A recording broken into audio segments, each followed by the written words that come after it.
but from Noah's words, it seemed they weren't unbeatable. Indeed, becoming world-class isn't that simple. By the way, as a traveler and the former top modification specialist, what kind of abilities would he awaken if he were to gain a Starshine skill? During the competition, should I modify my own mech on the spot? Or simply take equipment off someone else's mech? Suchin found himself lost in thought, a wicked smile creeping onto his face. Suchin, what are you thinking? He didn't realize when Nolii had approached him. With her arms crossed, she fixed him with an angry glare. Are you thinking about playing with Star Dream's ears while she's asleep tonight? Or should you start with her tail? Damn it. Someone like you, who has everything, should be burned alive on a stake. Su-chun was at a loss for words and casually pinched Star Dream's tail. I'm not as lewd as you think. I play fair and square. Miss Nolii looked at Star Dream's flushed face and, indeed, lost her composure, letting out a desperate scream. Burn you. Burn you. But it must be said, Miss Nolii was quite responsible. Despite her overflowing hatred, when Su-chun expressed his desire for modification parts, she enthusiastically provided her contacts and showed no interest in probing further into his proposal. She was a warm person but also knew her boundaries. I've sent you the location through the green bubble. It's a secret flea market exclusive to us modifiers. The parts there are much cheaper than those at the Star God's retail outlet. Nolii adjusted her glasses and reminded him seriously, just browsing is completely fine. But if you want to buy parts, many sellers require you to show a modification certificate. If you need that, I can accompany you. Nolii occasionally glanced at Star Dream, a smirk on her lips, probably thinking that Star Dream would eventually need her for modifications and couldn't escape her grasp. That's not necessary. I'm just curious and want to take a look. Suchin politely declined. He already had a D-level modifier certificate registered by the Voice of the Night. Moreover, he didn't want the Northern Wolf T2 to know he was a modifier. The flea market Nolii mentioned was located in an abandoned underground parking garage in City K. When Suchin arrived with Star Dream, there weren't many people around. Those like him, who brought their mechs, drew curious glances from the others. After all, the usual visitors to this flea market were either modifiers or ordinary people preparing to become modifiers. How often did drivers come? Becoming a modifier was an extremely energy-consuming endeavor. According to Nolii, modifiers had to purchase a lot of basic materials to hone their skills, so choosing to become a modifier basically meant saying goodbye to the racetrack, as there was no time left for training. Suchin's goal this time was simple, to enhance Star Dream's burst and acceleration performance. Currently, Star Dream's cornering performance was already adequate, but it was still weak in terms of burst. Mechs like Chasing Shadow, which had strong burst performance, could compensate for time loss after cornering with a rapid acceleration. To enhance the explosive acceleration of a mech girl, there are mainly three approaches: reducing weight, adjusting the suspension, and increasing power. Weight reduction can involve major or minor projects. Major projects might include replacing the entire body with lighter yet equally strong materials or creating a lightweight chassis. Minor projects could involve lightweight wheels, simplifying the interior, lightening air components, or removing external side mirrors. Adjusting the suspension is more complex and requires professional tuning of geometric angles, spring stiffness, shock absorbers, and anti-roll bar systems. In terms of power, completely upgrading from mechanical supercharging to turbocharging or upgrading from a 6-cylinder to an 8-cylinder engine can significantly boost performance. However, the specific options depend on what is available at the flea market and what he can afford. Queen has 200,000 in her account, plus 100,000 earned from competitions, giving her a decent budget. But this confidence only lasts until Suchin casually approaches a stall. So expensive, why don't you just steal it? Suchin's face turned green as he held a purple quality basic module. This is a full carbon fiber chassis modification module. If it is made into a modification core, one of the effects would be to replace the chassis material of Star Dream with full carbon fiber, whereas currently, Star Dream's chassis material is still relatively outdated low-carbon steel, akin to the mainstream materials of the 1950s and 60s. Suchin thought the price of this basic modification module would be around 100,000 at most. The result? The seller quoted 188,000. Young man, this is a purple modification module with explosive speed performance.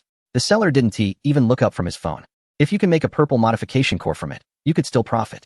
If you can't afford it, look elsewhere. I don't negotiate here. Suchin felt a wave of disappointment.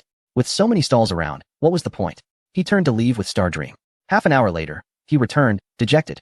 The seller smirked at Suchin and Star Dream's return. So, young man, how is it? No other stall has a chassis modification module like mine, right? Do you know how much carbon fiber material I wasted to make this module? It is indeed pricey, but it's very rare.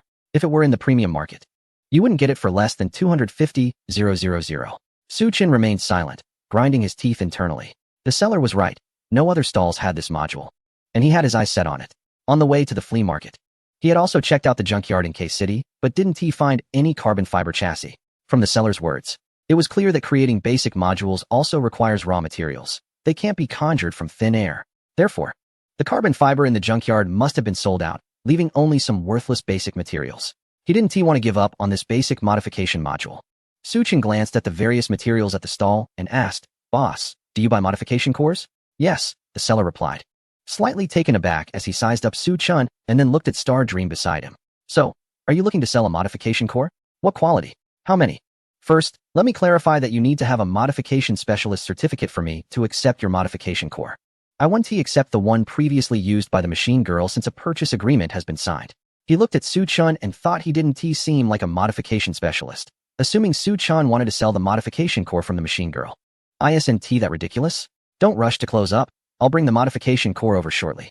Su-chin didn't agree immediately. He needed to prepare. So he left with Xingming. The boss sighed as he watched their backs. Another dreamer.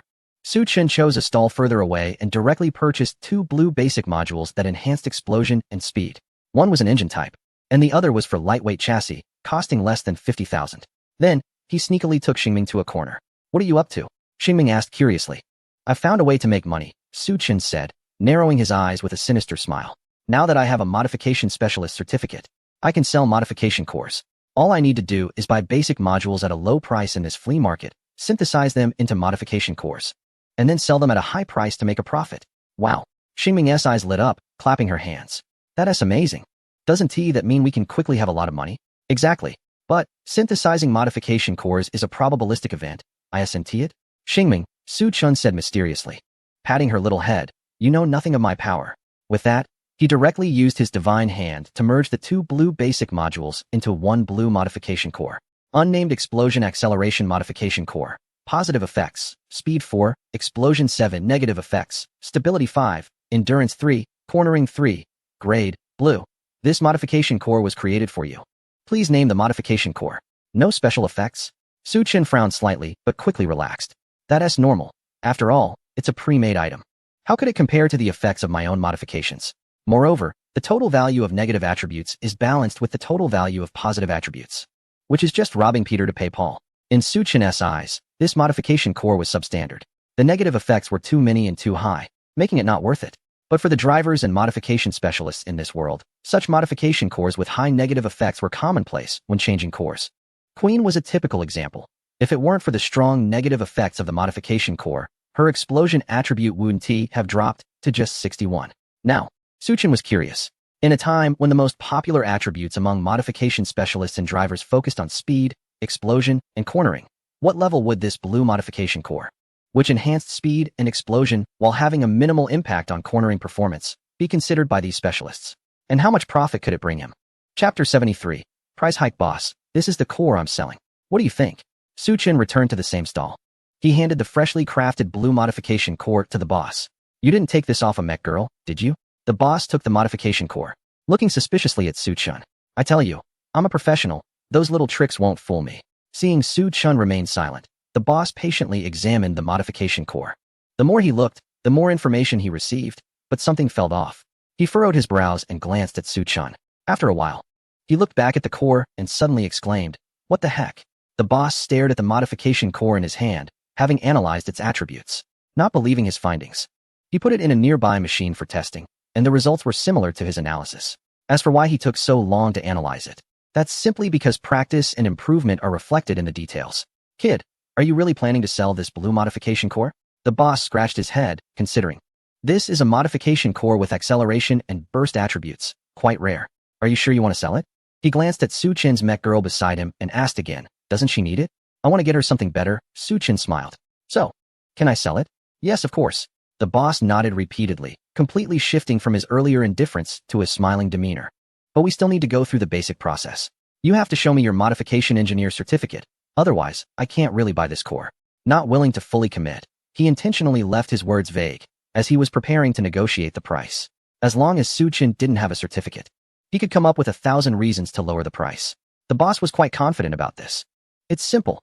How could someone be both a driver and a modification engineer? Who has the energy for that? Aren't they afraid of being a jack of all trades, master of none?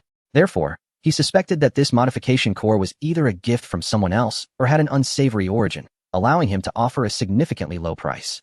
Su Chun, however, didn't care what the boss was thinking. He smiled back at the grinning boss and took out his D-level modification engineer certificate. The boss was stunned. Huh, you're really a modification engineer? Yeah, Su Chun nodded as if it was obvious. If I weren't a modification engineer, how would I know about this flea market? What would I be doing here if I weren't a modification engineer? The boss was silent for a moment and pointed at the mech girl. You're still a driver, right?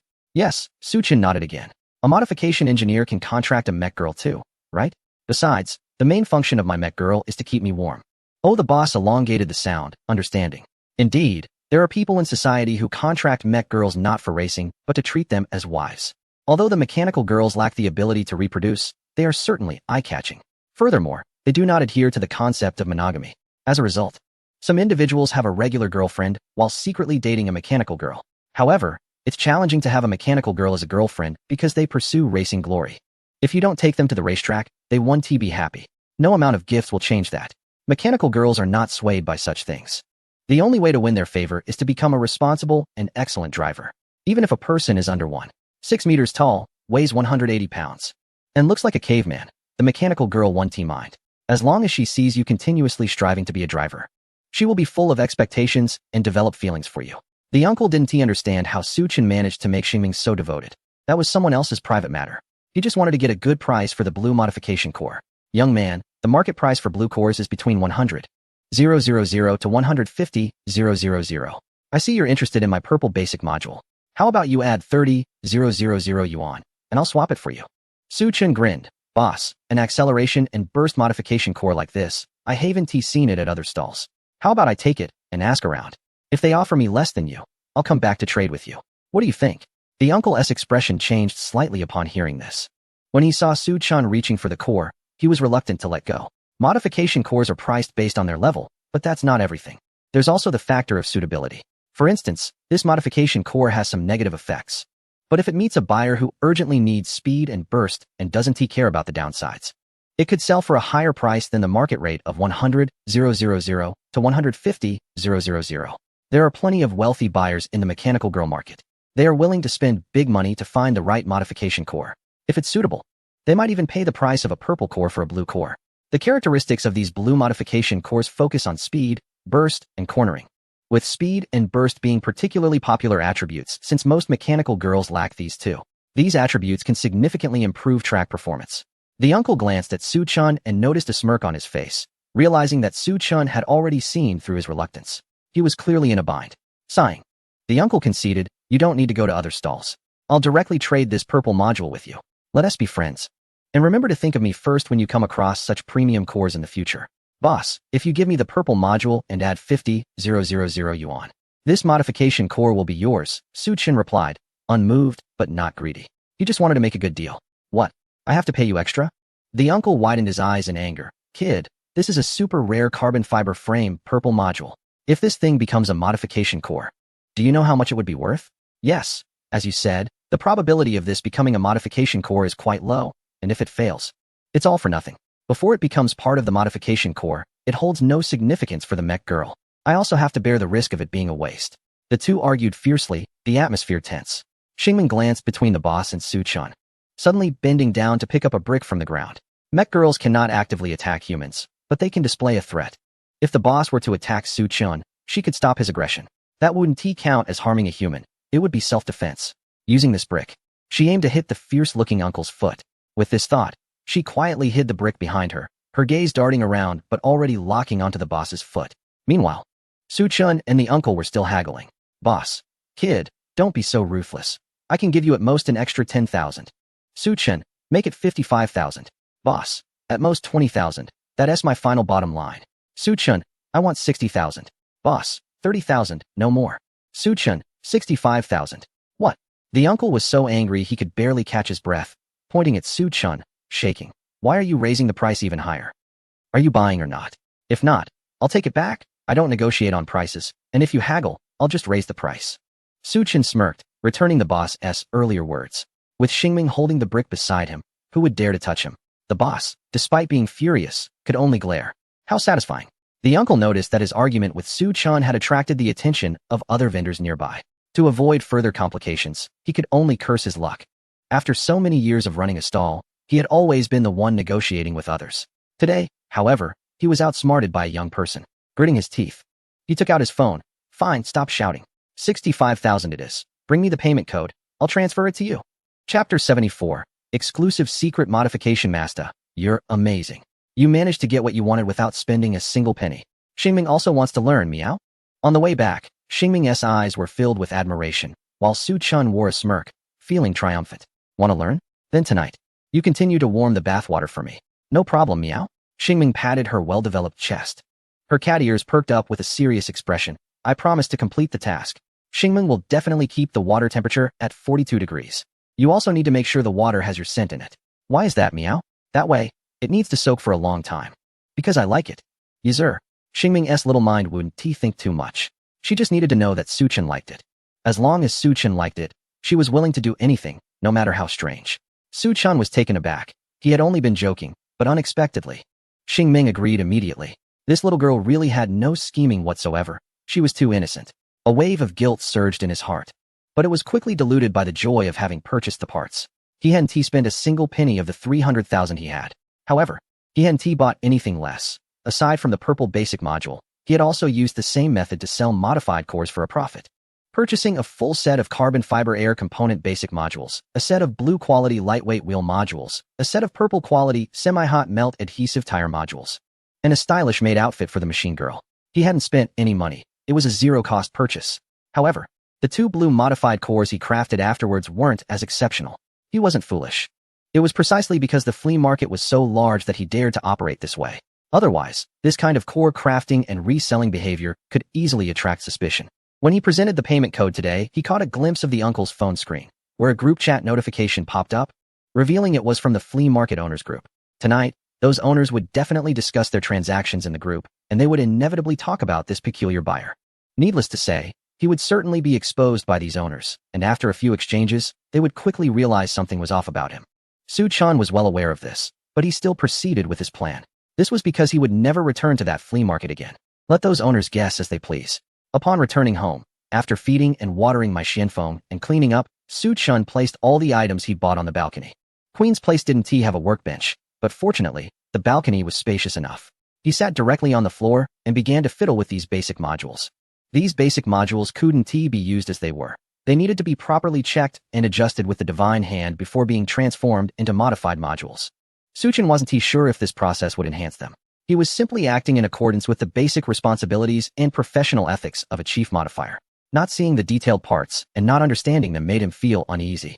Wow, the maid outfit is so beautiful. Xingming walked over to Su Chun, already dressed in that exquisite maid outfit for the machine girl. She lifted her skirt and twirled around, the pure white hem fluttering, the form-fitting fabric tightening with her movements, accentuating her curvaceous figure. The black lace trim adorned the neckline and the edges of the short skirt, and the design cinched at the waist created a delicate silhouette. Beneath the pleated short skirt were her long legs wrapped in delicate black stockings, topped off with cute round-toed shoes.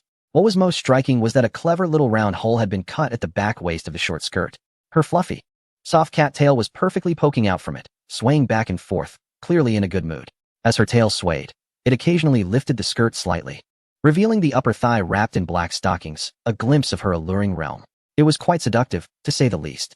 Moreover, with Xingming's cat ears perked up and her paws in a playful pose, the combination of cuteness and seduction was elevated to the extreme. However, Su Chun only glanced at her lightly before refocusing on the accessories in front of him. He had already unfolded the lightweight wheel hub. It looked beautiful and was quite suitable for her. While unfolding it, he didn't forget to give Xingming some emotional value. Wow, meow.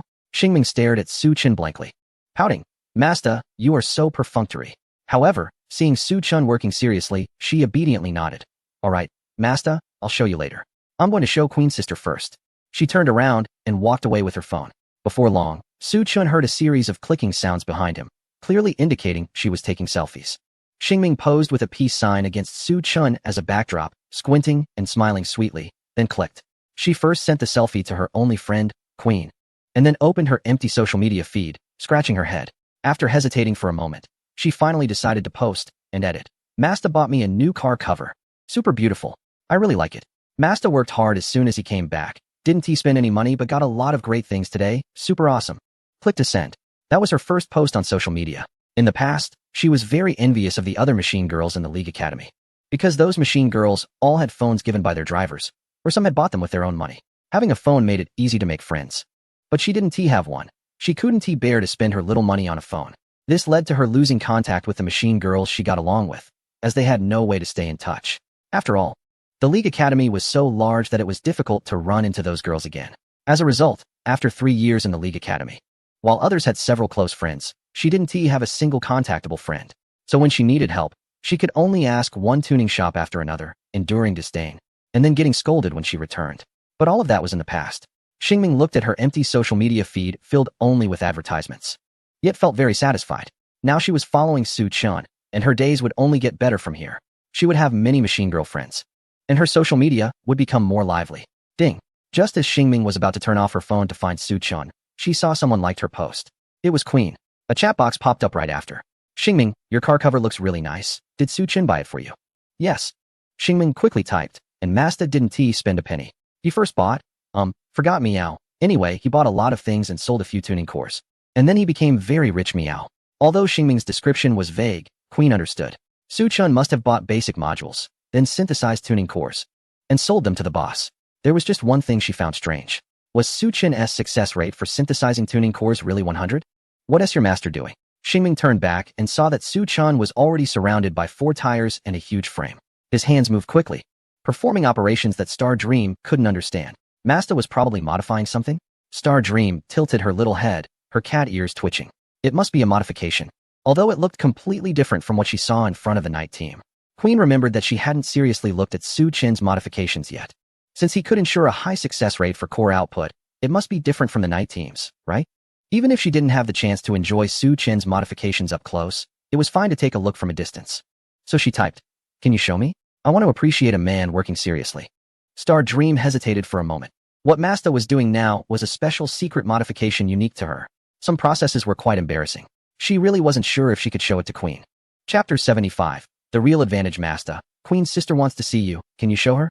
Star Dream leaned towards Su Chun with a flattering expression, playfully asking, Can I? Can I?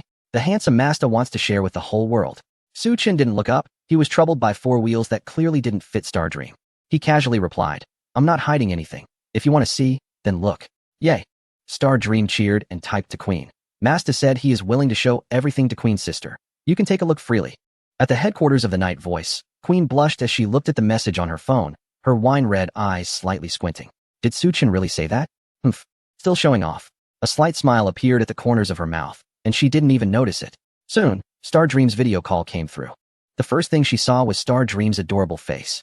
She swayed in front of the camera, looking puzzled, but soon her eyes lit up. Aha, found it. The camera flipped. With an inexplicably loud slogan, the camera turned to face Su Chun on the balcony. Queen stared at the huge frame and a pile of raw parts, stunned.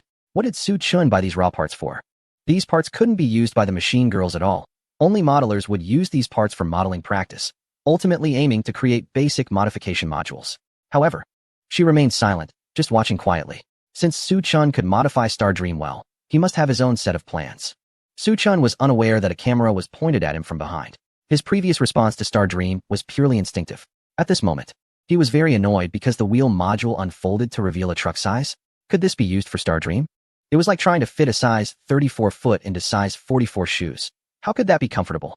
First of all, one thing is very clear. These basic modification modules will not affect the production of the core modifications, and they can be used by the machine girls, with dimensions that ultimately fit them.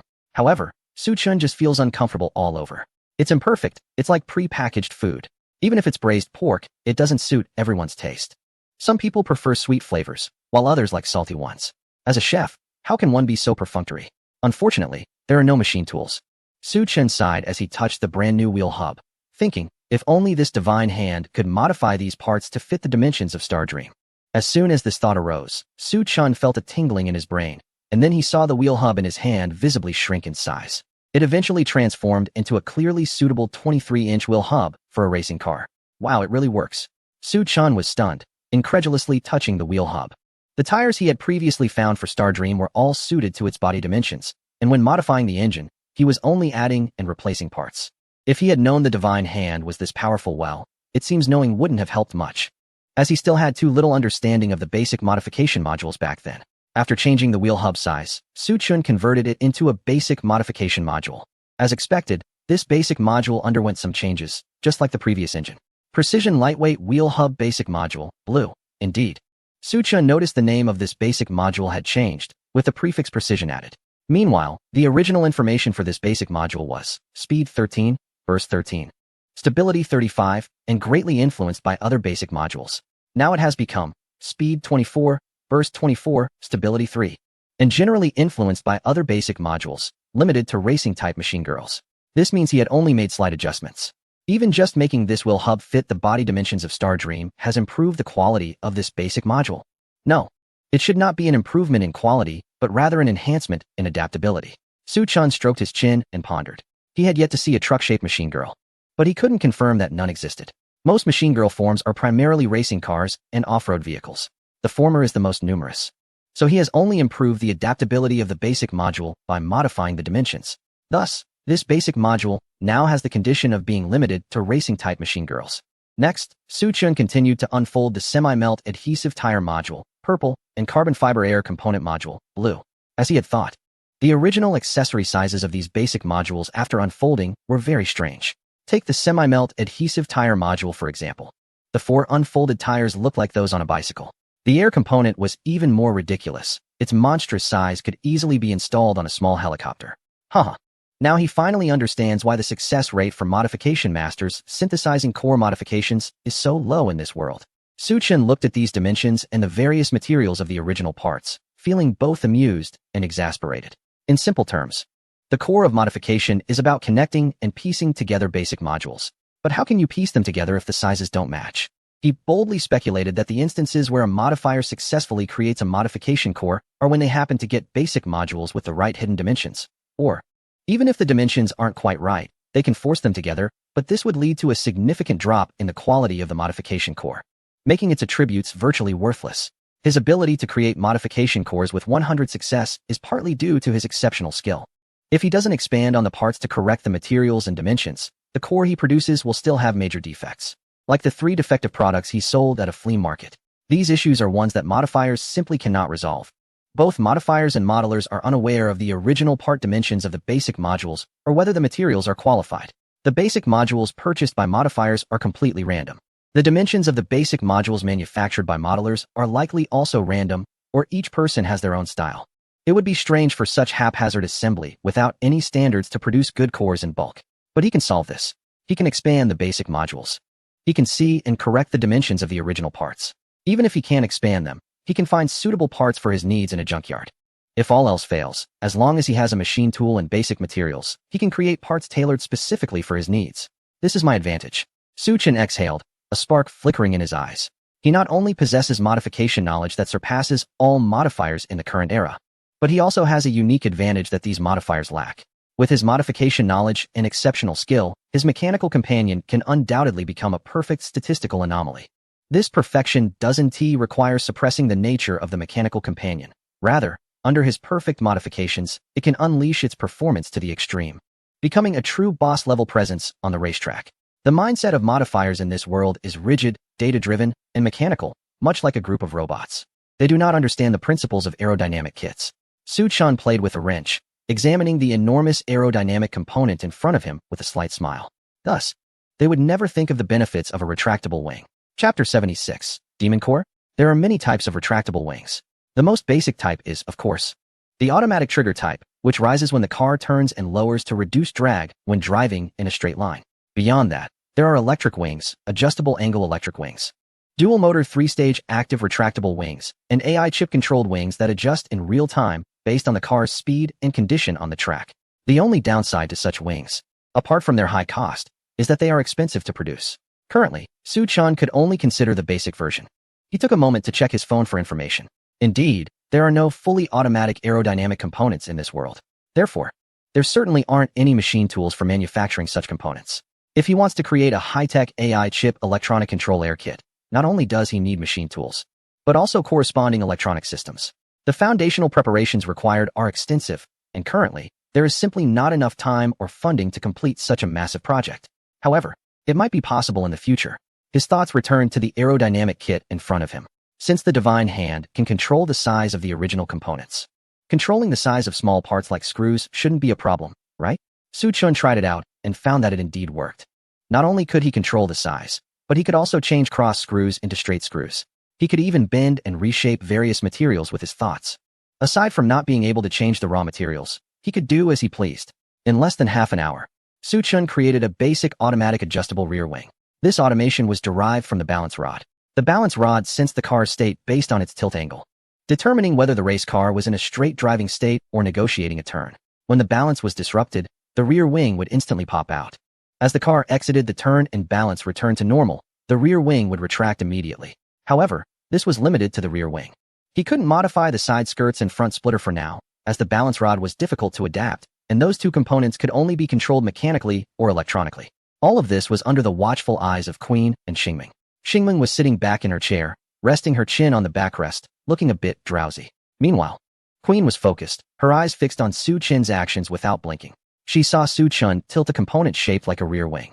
Then, the rear wing automatically popped out and retracted, which was quite remarkable. Su Chun, are you modifying it? She finally couldn't help but ask. Yes, Su Chun nodded, looking at the phone camera. To help Queen understand, he added, you can think of it as the preparatory work before modification, equivalent to modeling a basic modification module that is more suitable for Xingming. The process looks very complicated, quite different from the night team, she remarked. Of course. Can heartfelt effort and lack of effort be the same? Su Chun shook his head and smiled.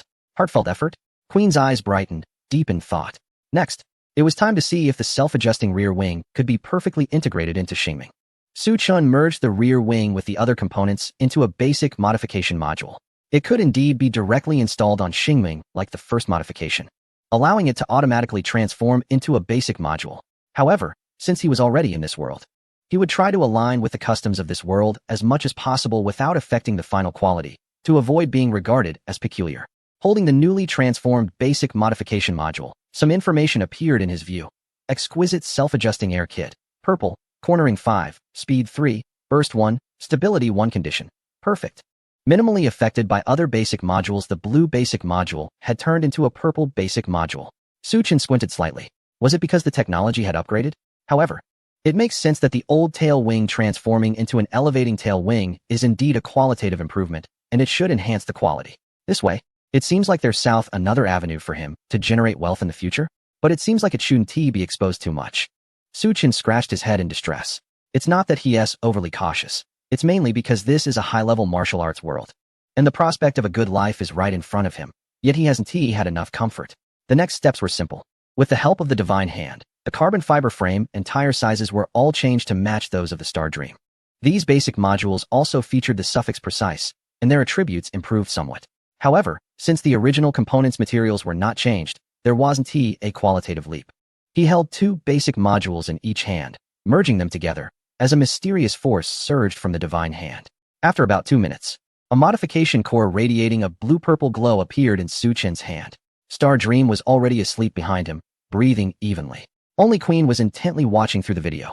This was a purple modification core. Did he succeed on the first try? The video quality was average, so she didn't notice the faint blue light flickering in the cube. She just stared blankly at the rotating modification core in Su Chun's hand. She vaguely remembered that the classification standard for modifiers indicated that a blue modification core was the limit for A-level modifiers. A gold modification core was the limit for S-level modifiers, and the higher platinum and diamond cores corresponded to SS and SSS level modifiers. As for legendary modification cores, they couldn't be classified, as anyone capable of creating one would be a historical figure. The fact that Su Chun could create a purple modification core indicated that he was at least an S-level modifier, holding a status equal to that of James from the night team. But how old could Su Chun be? Queen rarely felt admiration for someone simply because they were strong, as she knew everyone had their own growth trajectory, and her future self might not be weaker than those individuals or mechas. However, now, watching the young Su Chun casually play with the purple modification core, she couldn't help but feel a sense of admiration. Even for someone like Qin Xian, a young S-level pilot, she didn't feel any admiration at all. The only reason she was willing to sign an agreement with the Voice of the Night was because of the abundant resources and the commendations from seniors. Yet, it turned out that what others deemed good wasn't necessarily suitable for her, just like the modification plan from the night team. Su Chun held the modification core that was blue with a hint of purple. The mechanical patterns shone brightly, while electronic text emerged on the core. Unnamed Composite Component Modification Core. Positive effects. Speed 9, Burst 7, Cornering 4, Endurance 7, Negative effects. Stability 3, Collision Resistance 20, Special effects. Body Fragrance 5. Cup size 1 cup, Posture 1, Weight 5 kilograms, Flexibility 3, Special area Elasticity 2, Grade, Blue-Purple. This modification core has been created for you. Please name the modification core. So many special effects? Su-chan was taken aback, and half of them are for critical hits and attack speed. The names of the previous few modification cores were indeed too hastily chosen. This modification core today must have a striking and fitting name. After pondering for a moment, Su-chan's eyes lit up, and he slapped his thigh. Let's call it the Succubus number 1 modification core. Chapter 77, A Bit Over the Limit Star Dream. Su-chan called out, but no one responded. Turning around, he discovered that Star Dream had actually fallen asleep with her back against the chair. Even so, the phone in her hand remained steadily held up, and the screen displayed Queen's exquisite face. Queen seemed to be lying on the bed, wearing only a thin nightgown. Her smooth, dark long hair cascaded down her shoulders, and the pink straps of her nightgown were faintly visible amidst her black hair. The bear-patterned bedsheet contrasted with her smooth chin, outlining a scene of white skin and deep curves. Su-chan swallowed hard. Just completed the modification and already enjoying such a view? No, wait. He suddenly froze. When did Star Dream record this video? Why is she even facing me? Does that mean everything he just modified was seen by Queen? This is bad. He is exposed. Queen wouldn't he think of him as an alien, would she? What are you talking about? Queen furrowed her brows, saying curiously, didn't you just say you wanted to show me everything? Star Dream only turned on the camera with your permission, and where are your eyes looking? Despite saying this, Queen deliberately propped herself up a bit, her eyes revealing a hint of playfulness. With a mental contract in place, this machine girl actually has thoughts about other machine girls? Truly an unruly little fish. Cough, cough. Don't say that.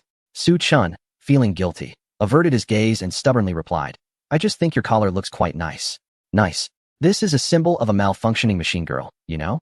Queen lightly touched the collar around her neck with her fingertips, giving a self-deprecating smile. Even if you think it looks good, I wouldn't want to wear such a collar. Of course, I could accept one that's lacy with a heart-shaped bell. Sorry. Su-chan didn't expect this warning-labeled collar to have such a meaning. However, the conversation had gradually strayed off course. Facing Queen, he felt a sense reminiscent of his past life as an innocent young man, being flirted with by beautiful older sisters in a bar because of his looks. Don't ever think that an older sister flirting with you means she likes you. It could just be that she finds it interesting and fun. Don't ask why. Su-chan had learned this lesson the hard way, which laid the foundation for him to become a Sigma male later on. It's fine, I'm used to it. Although Su-chan only said 2 words of apology, Queen's gaze softened a bit. She shifted the topic. Is this purple modification core custom-made for Star Dream? What attributes does it enhance? Su-chan thought that since Queen had already seen it, he might as well be frank. Actually, it's not really a purple modified core. It's more of a bluish purple, closer to purple. The main attributes are focused on enhancing acceleration and burst, but it has a minimal impact on other attributes. After all, Star Dream's foundation isn't very strong, and it's a balanced type of shining star, so my modification plan for her is quite flexible, mainly adjusted based on the upcoming track. I'm planning to take her to participate in the City King competition. I've heard that the race has high average speed requirements for machine girls and many curves, which will really test their burst acceleration ability after turning. Queen listened intently, her gaze lingering on Su-chan's face. As he described the modification plan, there was an emotion that the Night Team's modders lacked.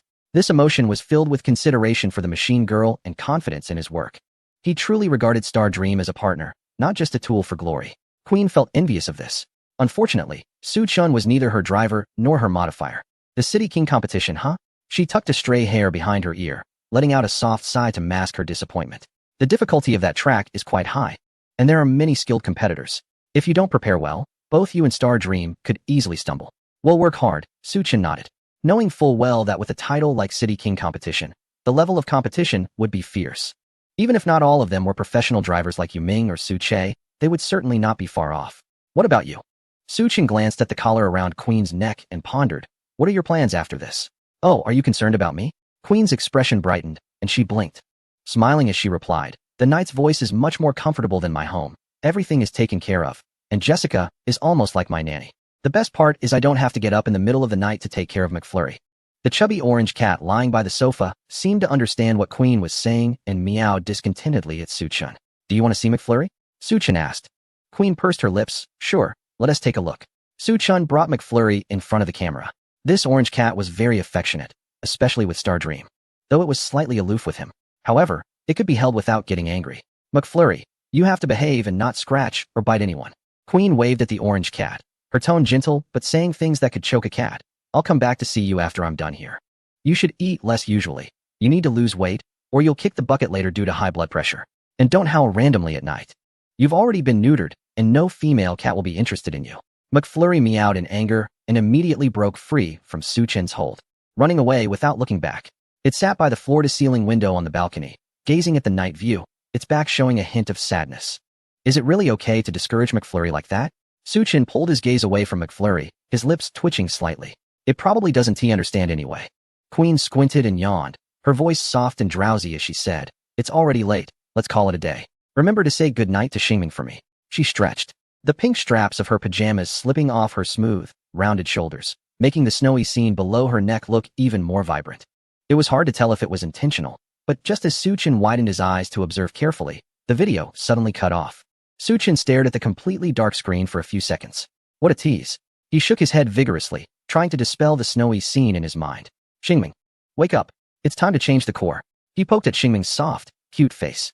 In her dream, Xingming clung to his hand like a kitten finding a toy, and immediately started nibbling on it. Mango banana, huh? The salty taste fell off, so she licked again and sleepily said, oh meow, it must be a new flavor. Su Chun looked at the adorable bite marks on the back of his hand, sighed. Forget it, he could still change Xingming's core even if she wasn't awake. She had been running around with him all day and was probably tired. He took the purple modification core and moved behind Xingming, gently lifting the hem of her maid outfit to reveal her fair and soft waist. He then removed the Flamestorm core and replaced it with Succubus No. 1. The original Flamestorm core had the following attributes: positive effects, speed 7, burst 5, cornering 2, tire wear 20 negative effects, stability 3, cornering correction 5 after the blessing from the star god. The negative tire wear effect that had been solidified last time was cleared. So, Flamestorm was still considered a very good modification core. The attributes of Succubus No. 1 were positive effects, speed 9, burst 7, cornering 4, endurance 7 negative effects, stability 3, crash resistance 20. The lightweight body significantly boosted Xingming's burst, speed, and endurance, but it also made the vehicle relatively weak. If it collided with a muscle car, the muscle car might remain unmoved, while Xingming would be bounced away. Despite that, Succubus No. 1 was still superior and could boost Xingming's attributes to the threshold of advancing from C to B. Once Xingming was promoted to a B-class machine girl, he could switch back to Flamestorm. After replacing it with the Succubus No. 1 core, Xingming's attributes became name, Xingming emblem, radiance, team buff type, speed, 66, cornering, 67, stability, 44, burst, 42, endurance, 60, modification core, Succubus No. 1, blue-purple, effect, slight, stigmata, Emperor engine, current level, C, special talents, 1, not activated, 2, catgirl appearance specialization, 3, silent movement, frequency, 51, status, happy, evaluation, able to serve warmth above, and race on the track below, not to mention finding another catgirl specialized machine girl of such quality. Just the modification core and purple stigmata she possesses are somewhat beyond standard. Chapter 78, Looking Better, Combined Edition, with 3 attributes reaching 60. Xingming has already met the basic conditions for promotion to B-level mech girl. However, Su Chun was somewhat uncertain about whether the adjustable tail wing actually had any effect. After switching to the core, Xingming was still in the same maid outfit, but her soft tail now had a purple bow, which should be the effect of the modified tail wing. As for whether the attributes shown by Succubus No. 1 were before or after the tail wing was raised, he would have to wait until Xingming woke up and unfolded her body to figure it out. Suddenly, a faint scent of milk candy wafted into his nose. Su Chun was taken aback. In the past, he could only smell it when he was buried in Xingming's chest. Now, even standing 3 steps away, the fragrance was still quite clear. The effect of the body fragrance was immediate. The 5 likely meant an increase in range by 5 meters. The scent wasn't overly strong. And within that 5-meter range, no matter how far or close he was to Xingming, the fragrance was just right. This was a good thing. Otherwise, any scent that was too strong would be hard to bear. What made Su Chun even more pleased was that, despite being temporary, Xingming's originally high body temperature of 42 had finally come down. He hadn't dared to sleep next to her last night, but tonight he would be the king of the bed and blankets. However, he would have to heat the bathwater himself. After finally finishing all his tasks, Su Chun let out a sigh of relief but suddenly felt darkness before his eyes, as if the world was spinning. What was happening? He steadied himself by holding onto a chair and looked at his hands. It seemed that after continuously working on 3 cores today, he was already feeling a bit drowsy. While working on the purple core, he had been able to stay energized, driven by his enthusiasm for the modifications. But now, with the purple core completed, the adrenaline had worn off. A wave of intense fatigue and drowsiness washed over him like a tide. Was there a side effect to crafting modification cores? Su Chan smiled wryly, and before he could sort out what the side effects were, he felt as if he had been struck on the head and fell asleep. Mai Xianfeng glanced back after hearing the sound of a human falling to the ground.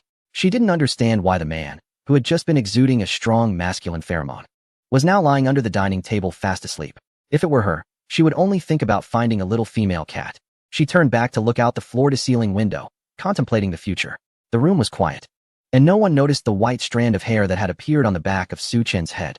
At the headquarters of the Knight's Voice, after closing the video, the weariness on Queen's face disappeared instantly. She opened Su Chen's chat box, wanting to send a good night message, but ultimately deleted it.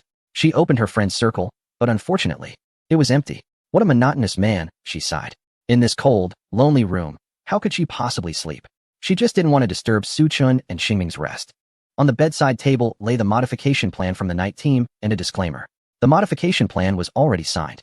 The disclaimer was open to the last page, with a pen resting on top, untouched. The content was brief, stating that if any irreversible issues arose from the modifications made by the night team, the organization would not bear any responsibility. Of course, under such circumstances, any agreement would become null and void. The organization would have no right to retain this machine, regardless of the resources spent. This was the final bottom line of the Machine Protection Association against loopholes exploited by various clubs. It wasn't that the association didn't want to fight for more rights for the machines, but rather that the world was filled with compromises and helplessness. Queen did not regret signing the disclaimer. Even if she hadn't signed it, it wouldn't have made much difference. It would just mean compensating the machine in case of issues, and the organization had plenty of money. By signing the disclaimer, she secured the best chance for Xingming to be rescued, minimizing the possibility of aftereffects. It was worth it to her because she saw her own reflection in Xingming. However, she was still trapped in a cage while Xingming had broken through the darkness, emerging into the dawn. Even though she was battered and bruised, she still spread her wings to soar in the vast blue sky. Queen hoped that Xingming could fly further and higher, rather than suffer from psychological issues due to injuries sustained in competition, preventing her from returning to the track. Xingming still had a bright future with a sincere pilot, Su Chun, who loved her, but she was merely a malfunctioning machine, and whether she could be restarted was uncertain. Her future was shrouded in darkness. So, what did it matter if it got a bit darker? At least her broken form brought some light to others. At least she had once followed that light closely, experiencing hope and joy, even if only for a brief period of less than half a month. How wonderful it was. Queen hugged the pillow tightly, gazing at the pale ceiling above. For the first time, she could sleep at night without the light on. For the first time, she didn't need to hold a stuffed toy to avoid nightmares. For the first time, someone praised her cooking. For the first time, she shared life with friends. For the first time, her monochrome daily life was filled with vibrant colors. Tears gradually blurred Queen's vision as she sighed in relief. Then, she picked up the pen. Xingming was awakened by the sound of a cat playing parkour. As a feline, they were most active at night. She groggily looked around, her first reaction being that her body felt different. The previous high temperature of her skin had vanished, replaced by a sense of strength and relaxation throughout her body. She quickly realized that Masta had given her a new modification core. Drawing from her previous experiences with modifications, she instinctively looked down. Phew. Thankfully. Meow hadn't grown larger. She felt that the previous size was just fine. Becoming larger would lead to a lack of coordination, which would be both embarrassing and unflattering in clothes. She gently patted her chest and sighed in relief. But then she felt a completely different elasticity. Meow? Xingming's eyes widened. What happened? This feeling is not quite right. She immediately ran to the entrance to look in the mirror. While Meow, staring at her reflection, Xingming let out a gasp. She was still wearing that familiar black and white maid outfit. However, the curve at her chest was fuller and rounder than before, outlining a more graceful and smooth silhouette. The lace trim on the front of the maid outfit was perfectly supported, without a single wrinkle, making it look even cuter and highlighting the delicate lines of her shoulders and neck. She thought something extraordinary had happened. It turned out her posture had become more upright. Xingming joyfully turned left and right. The charming figure in the mirror twirled lightly with her. From any angle, the maid outfit seemed magically tailored to her new contours, looking even more fitted and playful than before. How amazing, she really looks better now. She looked at her reflection and couldn't help but cautiously poke it with a finger. The astonishing elasticity left her momentarily stunned, her mouth forming an O shape. Since she looked better, she had to share it with Mas immediately. Xingming dashed into the bedroom, but found it empty. She then dashed into the bathroom. Still no one was there. Finally, she discovered Su Chun, who had fallen asleep under the dining table. Why was Ma sleeping on the floor? Didn't he like the bed? Or did he think she was too hot like the day before yesterday? Xingming squatted beside the dining table, tilting her little head and shaking her cat ears, pondering while looking at Su Chun sleeping on the floor. Moss. She called softly, reaching out to poke Su Chen's face. But Su Chen's breathing was steady, showing no signs of waking up. Meow. Xingming looked at the leftover parts on the balcony and began to understand. Moss must be too tired. After continuously working on so many cores, especially the one she was currently working on, Moss must have expended quite a bit of energy, right? Thinking of this, she couldn't help but feel a pang of sympathy. What should she do now? The floor was hard and cold, and Moss would catch a cold sleeping there. Xingming immediately thought of picking Su Chen up and taking him to the bedroom. But she hesitated. Moss was sleeping so soundly. Making too much noise might wake him up, and that would ruin his rest. Xingming's delicate brows furrowed. She was worried about moving him and waking him up, but also about him catching a chill if she didn't. She blinked her bright blue eyes, a glimmer of inspiration flashing through. Got it. Xingming carefully lay down next to Su Chen. First, she turned on her side, snuggling her soft body into Su Chen's embrace, then pulled Su Chen's arm around her slender waist. After doing all this, she curled up like a cat that had found a cozy nest. Her cute face pressed against Su Chen's chest. Hee hee, this is perfect, meow. Xingming murmured softly, I'm really a genius machine girl. Her body temperature wasn't as frighteningly high as before, but the warmth of a machine girl was still a bit warmer than that of an ordinary human. At this moment, she curled up in Su Chen's arms like a small heater, transferring her body warmth to him. Even though they were sleeping on the cold floor, she wouldn't feel cold. The scent surrounding her was a mix of sweat and soap, which was not unpleasant and instead made her feel more at ease. Xingming also felt a wave of drowsiness wash over her. She adjusted her position, pressing her soft body tightly against Su Chen's embrace, then giggled and closed her eyes contentedly. Her soft cat tail unconsciously draped over Su Chen's calf with a hint of attachment. The cool moonlight streamed through the living room's floor-to-ceiling windows, flowing onto the floor in a tranquil silver glow. Suddenly, a hint of starlight overflowed from Xingming's body, flowing along the arms wrapped around her waist towards Su Chen. He instinctively tightened his arms, and the strong force made the girl in his arms emit an unconscious little whimper. In less than a quarter of an hour, the starlight gradually dissipated, and the white hair at the back of Su Chen's head disappeared as well. The room fell into silence, with only the sound of the cat grooming itself softly. Chapter 79. What have I done? Su Chen had a dream. He dreamed that he was flying in the sky, holding onto a fluffy cloud. The key was that this cloud was not only soft and bouncy, but also emitted a sweet milk candy scent. The milk candy-flavored cloud was not only comfortable to hold, but also sweet-smelling. He licked it a few times, but didn't taste any milk candy flavor. However, it was understandable that the cloud didn't have a taste. As long as it felt good to hold, and didn't make him fall, that was enough. He hugged the cloud tightly, occasionally rubbing against it, and the feeling was much better than the body pillow he bought in college. However, he found it strange that every time he tightened his arms, the cloud would let out a soft meow. Can the cloud also mimic a cat's meow? Interesting. Cloud, you've successfully caught my attention. Wait, why does that sound a bit familiar? Su Chen suddenly woke up.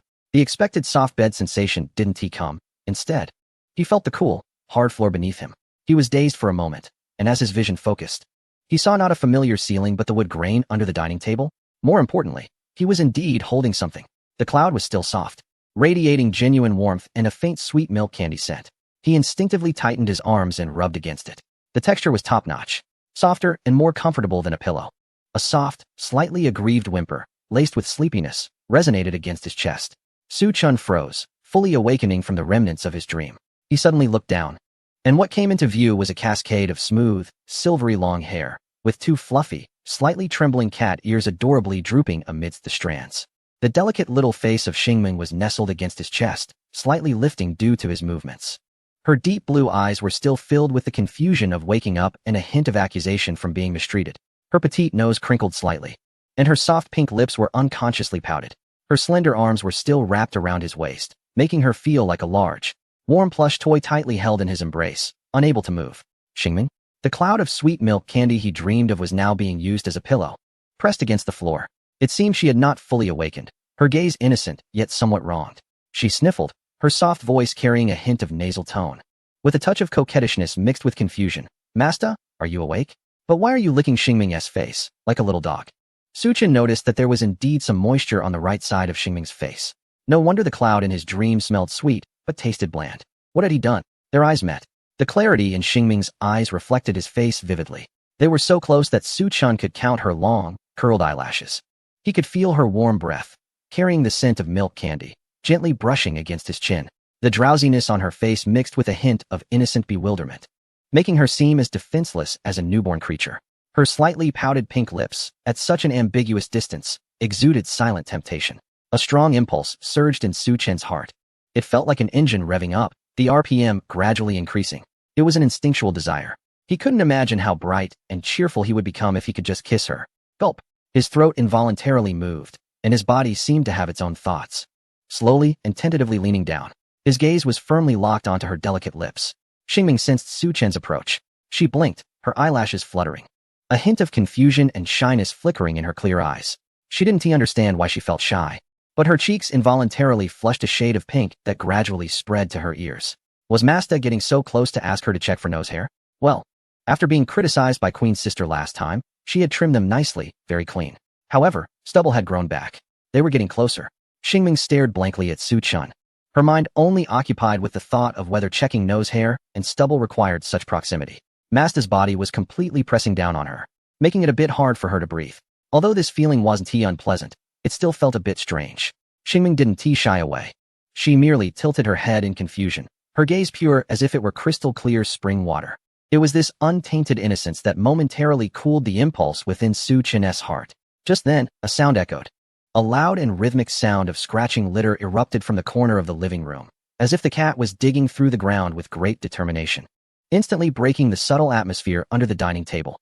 Su Chen's movements froze, as if he had pressed the pause button. Xingming turned to look at the litter box, sniffing the air, her keen sense of smell causing her to frown immediately. Ah, Masta, the cat is doing its business. It smells so bad. The cat, squinting its eyes and looking disdainfully at the two people tangled together, huffed in annoyance. Humph. Silly machine girl and driver. The cat has no worries now. So you two shouldn't expect to do anything. Su Chen hadn't yet caught a whiff of the cat's mess, but he was fully awake now. Xingming was so innocent and naive, and he almost thought about doing something with this cat girl who didn't understand human emotions and relied on him instinctively. A strong sense of self-disgust surged up, something he had never felt before. A nightlife girl is just a nightlife girl, and Xingming is Xingming. How could he treat Xingming the same way he treated others in the past? He immediately released her, almost clumsily pushing himself away from her, creating some distance. Sorry. Su Chen's voice was a bit dry, his gaze drifting, not daring to meet Xingming's pure eyes. I didn't mean to press against you. I must have been half asleep. As he spoke, he awkwardly tried to crawl out from under the table. However, his movements were stiff, and his head bumped against the table, making him wince in pain. Seeing Su Chen bump his head, the drowsiness and confusion in Xingming's eyes instantly vanished. She quickly supported the stumbling Su Chen, her immense strength stabilizing his unbalanced body. Masta, did you hit your head? Let me help you. And no, it's fine. Su Chen curved his back as he crawled out from under the table, only daring to straighten up once he was turned away from her. He touched the back of his head, his voice betraying his panic. That cat, should be done now. It smells a bit strong. He stammered, vaguely pointing towards the litter box. Xingming, you should go handle it, or it'll smell worse later. Stay calm. He needed to be calm right now. Right. It smells so bad. Xingming's attention was indeed drawn to the biological weapon. Her cat ears perked up, and she nodded seriously. I'll clean it right away. With that, she turned and hurried towards the litter box with small, quick steps. Su Chen watched her back, letting out a long breath as his tense nerves finally relaxed a bit. He had been busy for so long last night, and he still had a hint of sweat on him. It was a good time to calm down. He should take a shower. He silently turned toward the bathroom. Though his steps felt a bit unsteady, Xingming heard the bathroom door close softly, and her scooping motion paused momentarily. She tilted her head, her silvery hair cascading down her shoulders. Confusion filled her bright blue eyes. Today, Masta seems really strange. Could it be that Masta hasn't fully woken up? She muttered softly, but was quickly pulled back to reality by the strong aroma coming from the litter box. Little mischief. How could you produce so much? She pinched her nose and hurriedly continued to deal with the biochemical weapon left by Little Mischief. Little Mischief yawned on the sofa. Foolish machine girl. Did you really think it held back all night for nothing? If the biochemical weapon weren't powerful enough, how could it have such a strong, interrupting effect? In the bathroom, the cold water rushed down, causing Su Chen to shiver. He closed his eyes and let the cold water wash away the heat in his heart. However, an uncontrollable scene flashed in his mind. Star Dream, looking dazed and sleepy, with her wet eyes, slightly flushed cheeks, soft pink lips, and that tempting milky candy scent. Hiss. This is really killing me. Su-chin sighed, resting his forehead against the cold tiles. Strangely, he usually felt weak upon waking up, but today he felt unusually energized. This excitement was not just from mental and visual stimulation. His body seemed to be more active than before. It should be noted that he wasn't soul transmigrated, but physically transported. Before crossing over, his body wasn't in good shape. His job as a modifier often kept him up late, coupled with drinking, smoking, and occasionally addressing physiological needs. Various unhealthy habits had caused his body to age prematurely, stripping him of the vitality of youth. Yet, after a night's sleep, it seemed he had returned to his college days. With that vitality coming back, sleeping while holding Stardream actually had this effect? Why hadn't he noticed this before when Stardream held him? Did it mean he had to actively hold Stardream in his arms? As he rinsed off the foam from his body, he pondered this. If that were the case, he would have to sleep holding Stardream from now on. After showering, Stardream had already prepared breakfast. She was sitting obediently at the dining table, resting her chin on her hands, and when she saw Su-chin come out, her eyes brightened, and her cat ears perked up with joy. Master, come eat. Look at the fried rice I learned from Queen. Su-chin glanced at the fried rice on the table. Well, at least in terms of presentation, it didn't have the dark aesthetic of death cuisine, which eased his mind a bit. However, every time Queen cooked, Stardream only watched without hands-on practice. Could she really learn that way? With some doubt and anticipation. He took a bite. He chewed carefully, frowning slightly. He could clearly sense Stardream's held breath and her expectant gaze. Not bad. Tasty. Su-chin gave Stardream a thumbs up. There was no element of consolation. It was all sincere. Although it was still a bit lacking compared to Queen's fried rice, it was definitely at a level that could attract customers if sold at a small stall outside. Really? Xingming's eyes sparkled brighter, and her tail wagged excitedly behind her. It was clear that receiving Masa's approval made her incredibly happy. Su-chin remained silent, substituting words with his voracious eating. He had been busy modifying Xingming since returning yesterday and hadn't he had a chance to eat. Now, he had directly slept until noon and was already starving after missing 2 meals. Xingming propped her cheeks up, smiling sweetly at Su-chin, her little feet swinging under the table in rhythm with her swaying tail. Mas doesn't need to eat so fast. There's still plenty in the pot. It's so delicious. Su-chin took a moment to respond. It's so tasty, I'll eat as much as you have. Hearing this, Xingming felt even happier and immediately dashed into the kitchen, bringing out an entire pot of fried rice. With a loud thud, she placed the pot on the table, making it shake 3 times. Su-chin stared in astonishment at the large pot, which contained at least 5 servings of fried rice. Mas, this is all for you. Xingming scooped a big spoonful of fried rice into Su-chin's bowl, looking at him expectantly, and saying, You must eat it all. Su-chin paused for a moment, wishing he could slap himself for what he had just said. Wasn't he this a bit too much? Did Queen say 1 spoonful of rice was enough to finish? Was Mas implying that Xingming's cooking wasn't he good? That was certainly not the case. Then eat it all. That is what you said, Mas. Looking at Xingming's pitiful expression, like a child yearning for approval, he found it difficult to refuse her. He could only sweat profusely and shove rice into his mouth. It turned out that human potential is unlimited.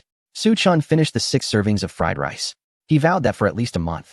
He didn't want to see any kind of fried rice again. Exhausted, he looked at Xingming. Did Queen really say 1 spoonful of rice could be finished? Yes. Xingming nodded earnestly, and then went to the kitchen to show Su-chin the spoon. Su-chin's vision blurred, and he almost couldn't catch his breath. Xingming, is there a possibility that when Queen said 1 spoonful of rice, she meant a scoop from the rice bag, not this water spoon? This water spoon, if he guessed correctly, was used by Queen to water the few plants in the kitchen. It was nearly the size of a human head. No wonder she could make such a large pot of fried rice. Xingming had indeed used this water spoon to scoop an entire spoonful of rice. How could that not be excessive? Oh meow, is that so? Xingming blinked her big eyes, looking enlightened. She thought to add more eggs because they were nutritious, so she directly added a dozen. Queen also mentioned that humans need to supplement salt daily, so she added 3 spoons of it. Coincidentally, she made a lot of rice. And unexpectedly, the proportions turned out correct, just barely not causing Su-chin to burst. It was Xingming's first time cooking, and some mistakes were completely understandable. Besides, the little girl even pitifully massaged his stomach, so what more could he want? After massaging Su-chin's stomach for a while, Xingming was about to get up to wash the dishes, but suddenly felt a wave of weakness and sat back down, sitting right on Su-chin's lap. The warm and soft figure leaned against him, which usually felt quite pleasant. However, at that moment, he almost spat out the fried rice he had just eaten. He quickly supported Xingming, trying to prevent her from completely collapsing into his embrace. What's wrong, Xingming? It seems like I have run out of energy. Xingming slumped over the table, looking utterly exhausted. Ran out of energy? How could that be? Su-chin was taken aback. Just yesterday, he had given Xingming a nutrient solution, Generally, when a mech girl doesn't transform into her vehicle form, a standard bottle of nutrient solution can sustain her human form for at least 7 days. During that time, she can also gain a bit of energy from eating human food, so it usually lasts more than 7 days. But now, how could Xingming run out of energy after just one night? Surely she didn't race around the underground track of Binhai City last night? He instinctively checked Xingming's status. Name, Xingming Star Emblem. Radiance, Team Buff Type. Speed, 66. Cornering, 67. Stability, 44. Explosive Power, 42. Energy, 60. Tuning Core, Demonis No. 1. Blue-Purple, Effect, Slight. Stigmata, Emperor Engine, Current Level, C. Special Talent, 1. Awakening, 2. Catgirl Form Specialization, 3. Silent Movement. Frequency, 51. Status, Hungry, needs nutrient solution. Evaluation, able to serve warmth in bed. And also race on the track. Not to mention finding another catgirl specialized mech girl like this is nearly impossible. But her tuning core and purple stigmata are somewhat over the standard. The status had changed to hungry. Indeed, she needed a nutrient solution. Other than that, it seemed there were no other obvious reasons. Wait, Suchin squinted. If he remembered correctly, Xingming's special talent, 1, was previously unawakened. Now it had changed to awakening? Could it be that the awakening of her special talent absorbed too much energy, causing Xingming to run out of energy? That seemed to be the only explanation. Special talent skills typically required S level for other mech girls to awaken. It was said that it wasn't even a guaranteed awakening. It required certain conditions and special materials. Did it mean Xingming could awaken before reaching S level? That would be quite a genius template. Su Chun felt a surge of excitement, almost unable to resist hugging Xingming and giving her a kiss. Wait here. He carefully supported Xingming to rest on the table. Then he hurried to the storage room and brought out a whole box of plum bitter melon-flavored nutrient solutions. 50 bottles of nutrient solution were neatly arranged on the table. Xingming, drink up. Don't be polite. Su Chun eagerly opened a bottle of nutrient solution and placed it in front of Xingming. She stared at the 5 rows of bottles with her mouth slightly open, her bright blue eyes wide with surprise. She looked at the nutritional fluids and then raised her head to see Su Chun, who had an eager and encouraging expression. In her little mind, she suddenly recalled the video of humans celebrating the new year that Sister Queen had shown her, featuring the plump pigs that were eventually taken away. Su Chun thought Xingming would be very happy. This girl was quite frugal even after following him. While other machine girls would casually drink the nutritional fluids like beverages and show off a bottle now and then, Xingming was different. She only drank when her stamina was low. She would only take a small sip from a bottle when she really craved it. He had told Xingming several times that she didn't need to be so frugal, but she simply wouldn't listen, insisting that she wanted to save money for him. However, Xingming wasn't very happy. Tears welled up in her bright blue eyes. Woo-woo. Master must think I'm not useful anymore and wants to fatten me up and then get rid of me, right? Suchin, huh? The more Xingming thought about it, the more she felt her guess was correct. Although Masta often told her not to be so thrifty and just drink the nutritional fluids like other machine girls, he never directly suggested that she drink a whole box at once. She shrank into her chair, feeling wronged, and secretly touched her flat little belly, which felt tight and soft without any excess fat, yet she felt as if fat was piling up there. How terrifying. Xingming quickly wrapped her curled-up tail around herself like a shield. Seeing Su Chen silent, she pitifully tugged at the corner of his shirt, half acting cute and half pleading. Masta, please don't fatten me up. I just learned how to make fried rice, and I haven't even made it for you a few times yet. So please don't get rid of me now, okay? Su Chen, silly girl, what do you mean by getting rid of you? He pinched Xingming's soft cheek. Isn't your stamina depleted? I just want you to drink a bit more to see if it helps. After all, it's strange that you only sleep for a night and still consume so much stamina. He casually found a reason, not telling Xingming about the awakening of her special talent. One reason was that he wasn't sure yet, and another was that he was afraid of her getting her hopes up only to end up disappointed if the awakening didn't succeed. She would definitely feel guilty and gloomy about it. Don't be fooled by this girl's usual silly appearance. She actually had some internal struggles and an anxious personality. Meow? That is true.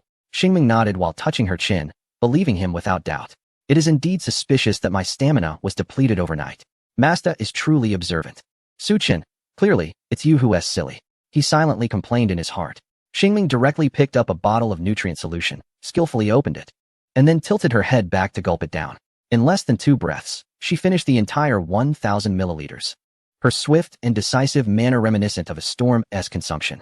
Without hesitation, she moved on to the second bottle, then the third. Su Chun watched in astonishment, utterly amazed. When Xingming finished the 5th bottle, she paused and looked at Su Chun. Masta, I don't feel much change, meow. My energy was already replenished after the first bottle. The 4 bottles afterward were a waste. She looked at the 5 empty bottles with a hint of regret. 4 of those could have been avoided. After all, that was Masta's money. Su Chen glanced at the unchanged status on Xingming's panel, which read, Awakening, and pondered for a moment. It wasn't exactly disappointment. It was expected. This kind of awakening should be a gradual process. Perhaps he was being unrealistic, thinking that just drinking the nutrient solution would lead to a complete awakening. If it were that simple, wouldn't top-tier mech girls with special skills be everywhere? Alright, let us not drink anymore for now. Su Chen looked at Xingming's flat stomach, feeling a mix of amazement and tenderness as he softly said, You don't need to worry about wasting the nutrient solution. It's meant for you to drink as a beverage.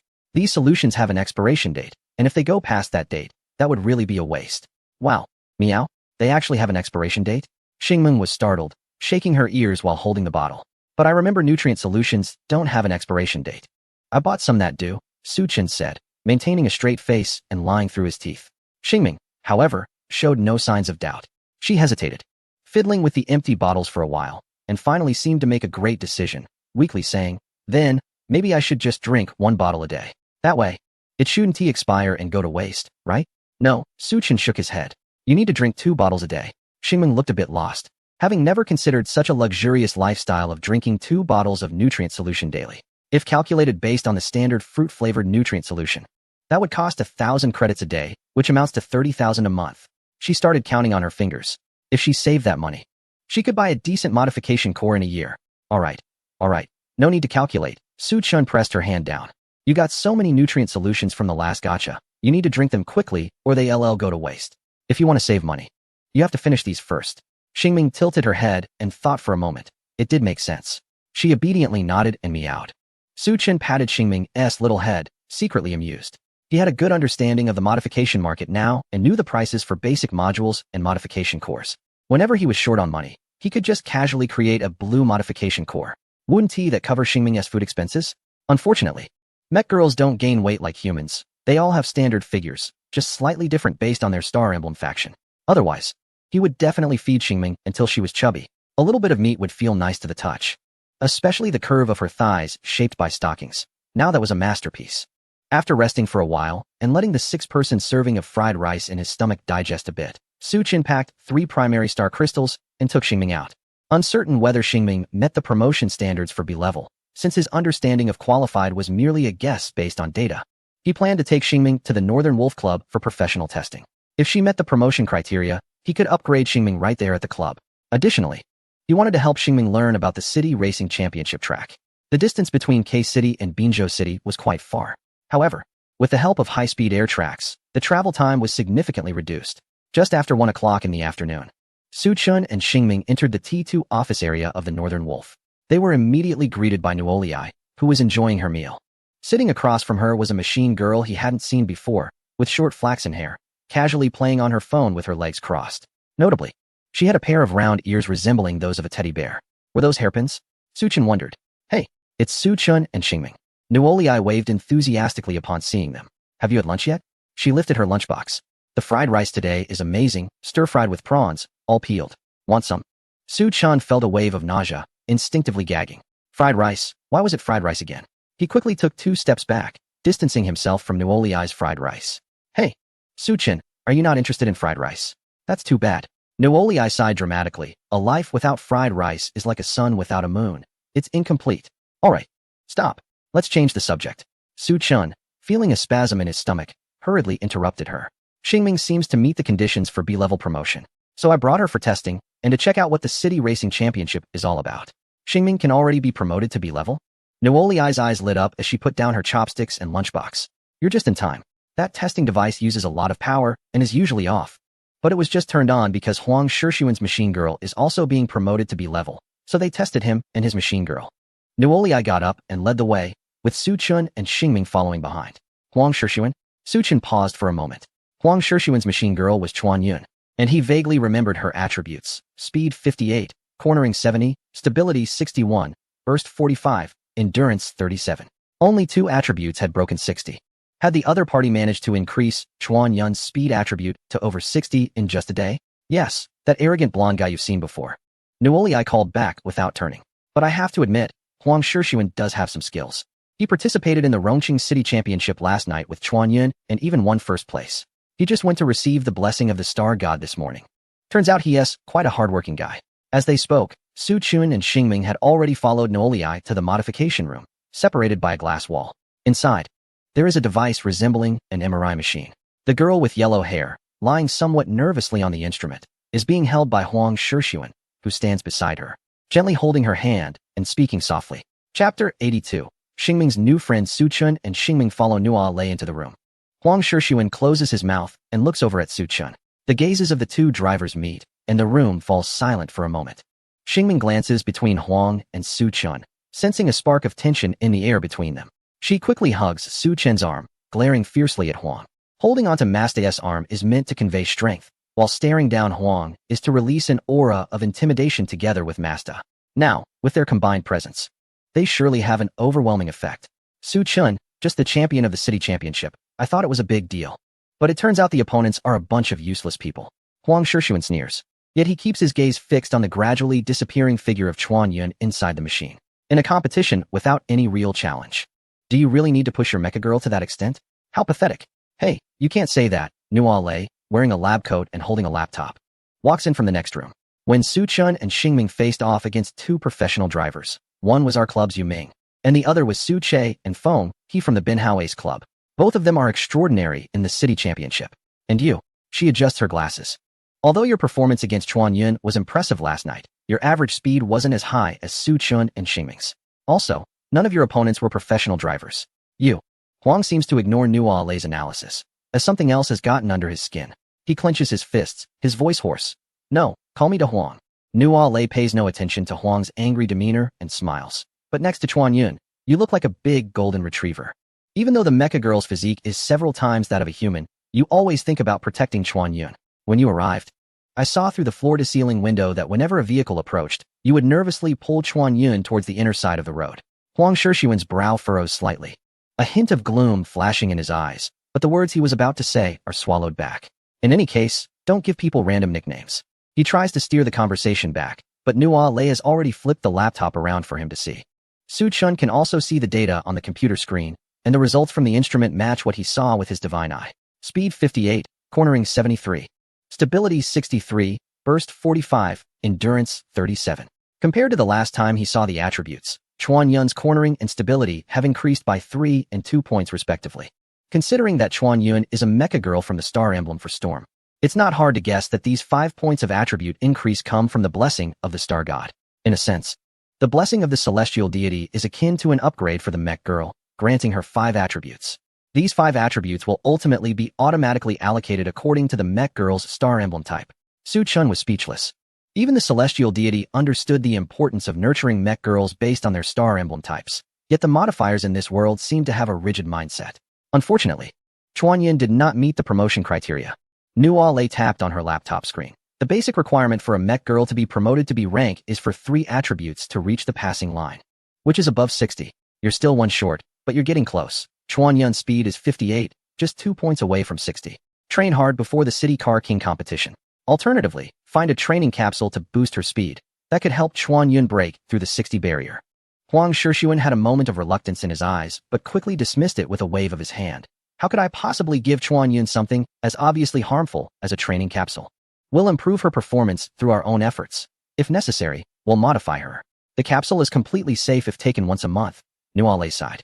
Don't be so rigid. However, she didn't say much more, knowing that Huang Shixuan's personality wouldn't allow him to heed her advice. The device slowly powered down, and Chuan Yun stepped down, purposefully walking behind Huang Shixuan. She shyly took his hand, remaining silent like a little sister relying on her brother for protection. Yet, her curious gaze fell on Xingming's cat ears and tail. Xingming seemed to notice this and playfully moved her right ear, prompting Chuan Yun to look to the right. When she moved her left ear, Chuan Yun turned her attention to the left. As her tail swayed behind her, Chuan Yun's little head followed suit. The sound of Xingming's delighted giggle caught Chuan Yun off guard. She instinctively looked up and saw the smile on Xingming's face along with her mischievous eyes, causing her cheeks to flush. She bit her lip and lowered her gaze to her toes. However, Xingming was not about to let her off easily. A phone screen appeared in her line of sight, displaying a QR code featuring a man's sleeping face. He was handsome and somewhat familiar. Chuan Yun suddenly recalled that this man was Su Chun, the driver her master had always disapproved of. Master said Su Chun was no good. A bad guy who treated mech girls as tools, just like those other guys. Yet, she felt Su Chun was quite alright. After all, Xingming seemed very happy and content with him, an aura of happiness radiating from her that words could not describe. As a mech girl, she could sense it clearly. Just like the bond she shared with her own master. Can we be friends? Xingming asked boldly, her tone direct. Chuan Yun was taken aback. Not expecting such a development.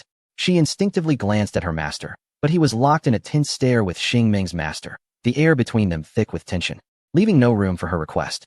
With no other option, she had to make her own judgment about the situation. After a slight hesitation, she took out a small pink phone and scanned the QR code for Xingming. Nice to meet you, Xingming. Chuan Yun shyly nodded. Xingming was also very happy to meet her. From now on, you will be Xingming's third friend. Xingming saw a new message pop up and happily sent a sticker of a little cat with its hands on its hips laughing. Then she sent all the selfies in her maid outfit from her album. Moss bought me this car cover, is it pretty? It wasn't asked directly, but sent as a message in a green bubble face-to-face. It's pretty, very cute. Chuan Yun replied while pressing the phone keyboard, her lips slightly curling up. Xingming, this is Mecha, Queen's cat. Image of an orange cat licking itself. Chuan Yun, such a cute little kitty. Xingming, but it poops really stinky. Chuan Yun, if it's that cute, I can accept the stinky poop. Xingming, that's true, you probably haven't met Queen. I should introduce her to you sometime. Her cooking is super delicious. The two machine girls leaned against each other, sitting on the sofa in the modification room and chatting away. Su Chun and Huang Shixuan unexpectedly felt the tension in the air ease a bit. Big chicken feather, this is Chuan Yun's test report, keep it safe. Nua Lei handed a freshly printed document to Huang Shixuan. If there's nothing else, you can leave. By the way, today's cafeteria has spicy shrimp fried rice. It's super tasty. You should try it if you're interested. Huang Mao took the test report with a bad attitude and sarcastically said, I'm not even a member of the Northern Wolf Club, so I don't qualify to eat your food. I'll pay for the test report separately. After saying that, he showed no intention of leaving, instead casting a sideways glance at Su Chun. What are you looking at me for? Su Chun said, confused. I don't eat the fried rice here either. Aren't you going to test Xingming? Huang Shixuan's gaze turned slightly cold. This testing device can not only see the attributes of the machine girls, but also preliminarily check their condition. You can get a general idea of how your machine girl is doing. Su Chun rolled his eyes, too lazy to respond to Huang Shixuan. Since Nua Lei said that 3 attributes above 60 can lead to promotion, then Xingming clearly meets the requirements. However, the necessary procedures still need to be followed. Since only he has the divine eye, right? Let us see if Huang Shixuan has taken good care of Xingming and kept her healthy and plump. Chapter 83. The mountain before you. The test results for Xingming are out. As soon as Nua Lei said this, only 2 people were extremely nervous. One was Xingming, and the other was Huang Shixuan. Xingming was anxious about whether her attributes could be promoted to level B. If she could be promoted to level B, she would be more confident in helping Moss achieve good results in the City Car King competition. Huang Shixuan glanced at Su Chun, who looked indifferent beside him, and sneered inwardly. Are you really indifferent to the results of the machine girl's evaluations? As expected, his guess was correct. Su Chun is the kind of scum who treats machine girls as mere tools, just disguised better than others. Such a person, no matter how well they disguise themselves, cannot be truly responsible for the machine girls. Therefore, Xingming's condition must be. Congratulations, Su Chun. Xingming's attributes can be upgraded to B level, and her condition is excellent, full of energy, said Nua Lei with a smile, shattering Huang Mao's assumptions like a giant hammer. Meow? Xingming cheered and immediately rushed to Su Chen's side, hugging his arm and blinking her big eyes to act cute. Master, I can be upgraded to a B-level machine girl now. This is all thanks to your hard work. Su Chen smiled and patted Xingming's head. No, it's because Master takes good care of you. It's your own effort. Really? It's because Master takes good care of me, meow? Huang Shixuan couldn't stand it any longer and leaned over to Nua Lei's laptop. The screen displayed Xingming's attributes, leaving him in shock. Speed 66, cornering 67, stability 44, burst 42, endurance 60. These are very standard attributes for upgrading to a B-level machine girl. Moreover, after the upgrade, the attributes will improve again, and with a good modification core, this machine girl could shine in competitions like the Urban Car King Championship. It's worth noting that B-level machine girls rarely appear in urban championships. Professional drivers like Su Che and Yu Ming are exceptions. Therefore, the top 3 in the Urban Championship are usually a group of C-level or even D-level machine girls. With less than half a month until the Car King Championship, how much improvement can these C-level and D-level machine girls achieve? A B-level machine girl among them would definitely be a significant advantage. What puzzled him was why Xingming could upgrade so quickly. Normally, a machine girl upgrading once a year is considered fast, requiring a large amount of training plans and money to replace with better modification cores until the attributes reach the upgrade threshold, along with finding the materials needed for the upgrade. If he remembered correctly, Before participating in the Urban Championship, Xingming was just a C-level machine girl, right? Could it be that Su Chun gave Xingming training memory capsules? Huang Shishun stared at Su Chun. Did you give her more than one? Let me tell you. These things are not good. Don't believe the so-called claim that taking one a month has no side effects. I'm just saying. They promote it to get everyone to scramble for it, especially to get big corporations to buy it for machine girls. I didn't give Xingming training memory capsules. Su Chun said with a frown, pulling out a box from his bag. This is a training memory capsule awarded from the Urban Championship that enhances burst performance. If you're interested, I can sell it to you. Huang Shishun glanced at the box in Su Chen's hand, which had the Urban Championship badge on it. Feeling even more confused. If you didn't give the machine girl training memory capsules, how did she upgrade to be level so quickly? I can answer that. A cheeky voice came from the doorway. Yuming leaned against the doorway of the modification room with his hands in his pockets, accompanied by a sleepy Zhuing.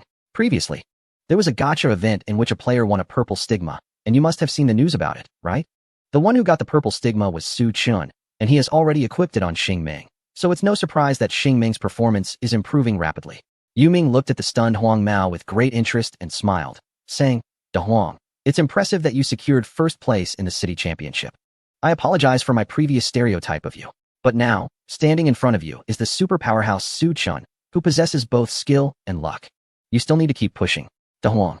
Huang Shishun stared at Yuming for a while. Then, with a forced smile, he moved his lips. Fish fryer. Hey, wait a minute you. Yuming couldn't hold back and rolled up his sleeves, pointing at Huang Mao. Do you dare to compete with me?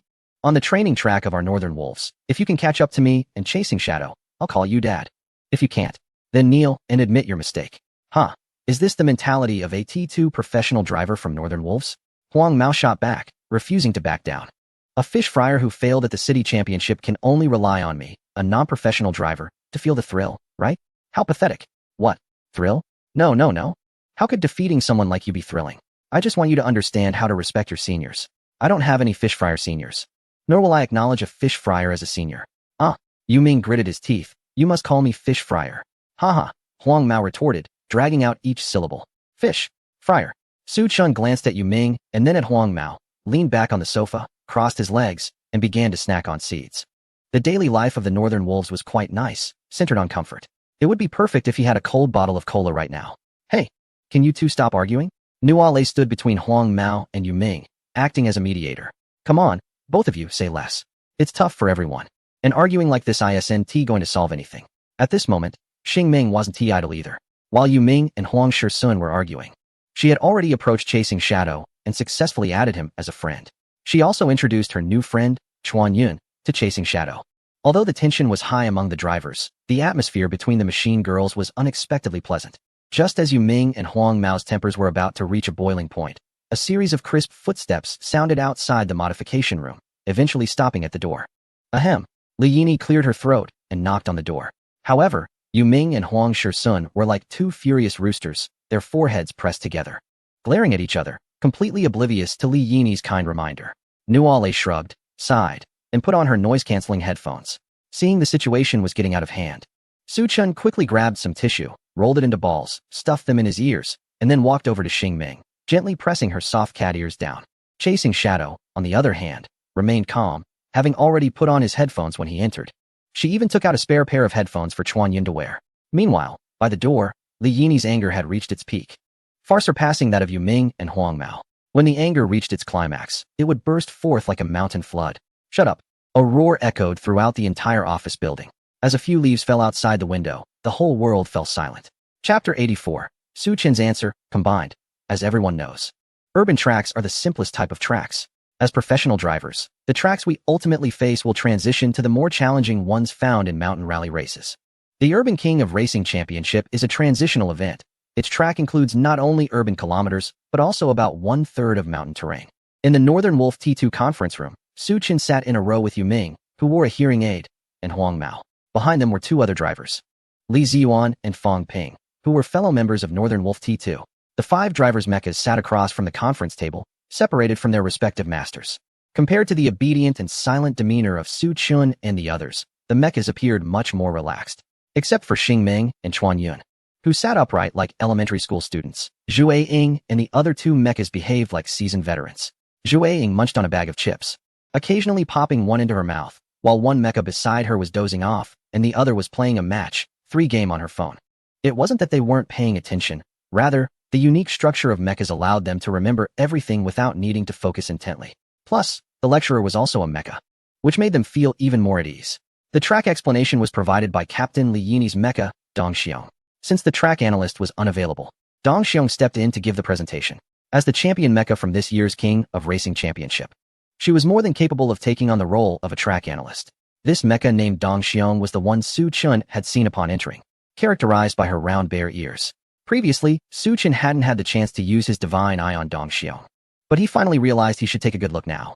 Name, Dong Xiong Cold 54, Star Emblem, Thunder, Burst, Speed, 71, Cornering, 58, Stability, 62, Burst, 82, Endurance, 65, Core Modification, Black Rock Volcano Type, Purple, Stigmata, Thunder Goddess Gun Set, Blue, Speed 5, Burst 5, Impact Resistance 10, Current Level, B, Originally A, Special Talent, 1, Not Activated, 2, Bear Girl Appearance Specialization, 3, Good Drinker, Affinity, 35 Driver, Li Yini, Status, Good Psychological Barrier, Evaluation, a burst-type mecha that dropped from A to B due to psychological barriers, yet still maintains strong dominance on the track. These attributes can be considered quite impressive.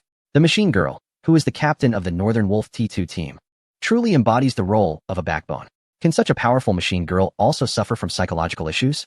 Su Qin recalled seeing the panel of the Machine Girl Chuan Yun, who also had hidden wounds. It seems that hidden wounds and psychological obstacles are not uncommon among machine girls in this world, especially for those who have been around for a while or have experienced significant events. They all have some problems to varying degrees. Could this be considered a professional hazard? On the contrary, younger machine girls like Chasing Shadow and Star Dream seem to be much healthier. Of course, it could also be that he takes better care of Star Dream. If Star Dream were to be with someone like Wang Tingting, she would probably also end up with psychological issues in the future. Su Qin pondered and couldn't help but think of racing cars from his previous life. Racing cars that have experienced serious accidents usually bear hidden wounds, such as impacts or water damage. These hidden wounds shorten the lifespan of the cars and can affect their performance to some extent. Additionally, improper driving by the driver and neglecting maintenance can also lead to various problems for the cars. In this way, it is quite similar to the machine girls in this world. Looking at the synchronization between Li Yini and Winter Bear, it was clear that Li Yini was not the type to drive improperly or neglect maintenance. She certainly took good care of Winter Bear. That leaves only one reason. Winter Bear's psychological issues are likely due to some major accident in the past. Major accidents on the track are unpredictable, and this situation cannot be blamed on Li Yini. When encountering sudden situations, one can only rely on the driver's experience to avoid them as much as possible. Therefore, not only does he need to enhance the machine girl's performance, but he also needs to improve his own driving skills to better protect Star Dream. As he drifted further away in thought, Su Qin's gaze became increasingly unfocused until a piece of chalk hit him on the forehead. He snapped back to reality and saw Winter Bear standing in front of him, staring at him with an unkind look. This machine girl was only half a head taller than Star Dream and had a rather cute appearance, but her gaze was unexpectedly imposing. Su Chun, were you paying attention in class? What was the answer to the question I just asked? Answer me. Look into my eyes. Su Qin was dumbfounded. He had zoned out and had no idea about anything. Seeing the dazed look in Su Qin's eyes, Winter Bear immediately knew he hadn't been listening. Oh, she bared her teeth and skillfully pulled out a bottle of vodka from under her skirt, downing half of it and exhaling a cloud of alcohol as she said. Zoned out, huh?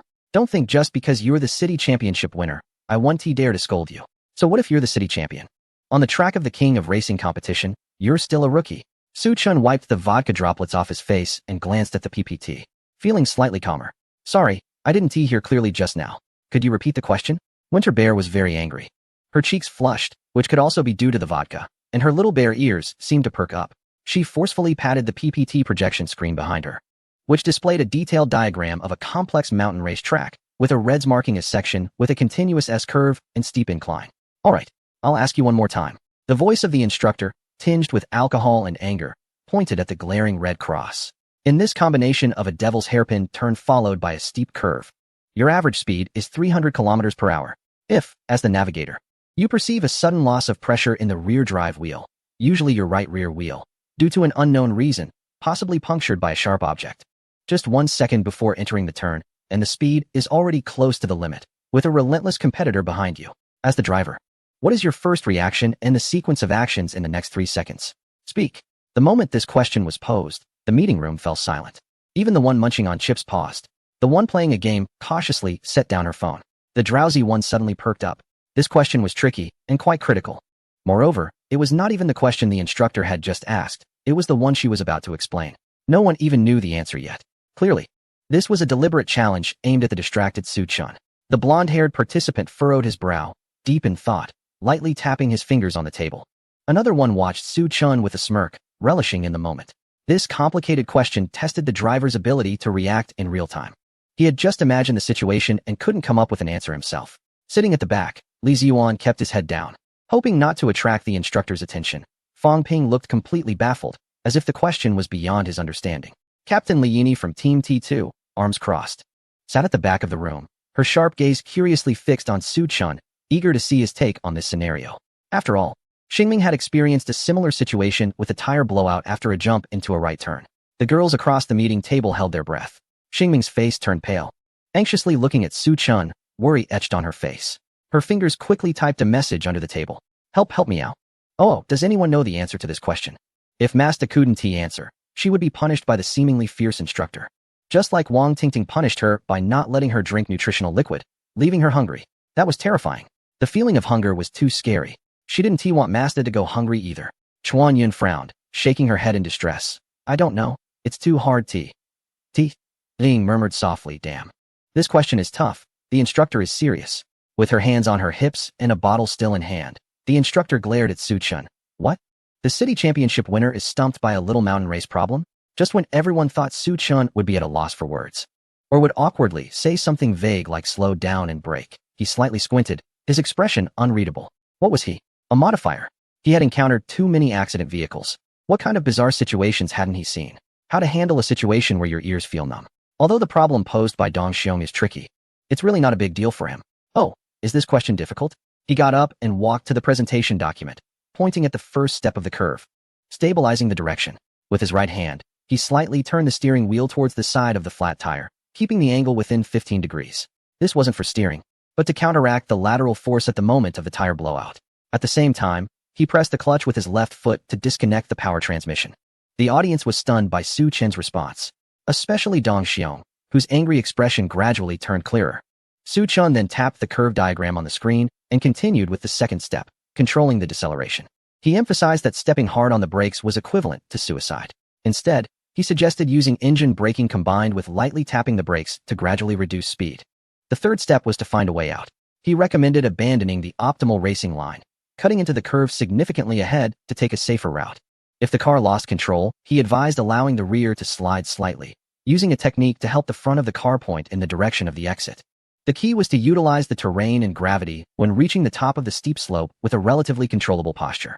During the descent, the car's body would lean forward, increasing pressure on the front wheels and restoring grip. Only then could the driver cautiously regain some power or apply more brakes to stabilize the vehicle through the curve after the steep slope. After navigating the curve, the driver should immediately look for a safe area to stop, avoiding rear-end collisions, thereby minimizing the harm to both the driver and the vehicle. As his words fell, the entire conference hall fell silent. Dong Xiong's hand holding the bottle froze in midair, and the anger on her face solidified, replaced by shock and confusion. She realized she didn't quite understand. Chapter 85. Map Analysis. Su-chan glanced at the silent crowd, feeling a bit uneasy. Could it be that his answer was problematic? Or was it necessary to respond according to the rules of this world? But he hadn't learned that. All of this was merely his experience as a chief modifier dealing with accident cars over the years. If asked about something else, he might genuinely not know. Dong Xiong was still in a daze, seemingly processing Su-chan's answer and simulating it in her mind. Meanwhile, several others had already started chatting in the group. Chasing Shadow. Xingming, what did your master say? Can you understand it? I can understand every word, but together I just don't get it. Xingming, meow. As a machine girl of Moss, I definitely understand it. Moss is super awesome. Chuanyun, Sister Xingming is amazing too. Can you explain it to me? I really don't understand, and I'm afraid of missing useful information. Xingming, ahem. Wait a minute, Moss will explain it, right? Moss's explanation is easier to understand than mine. Mine is just my personal interpretation, hehe.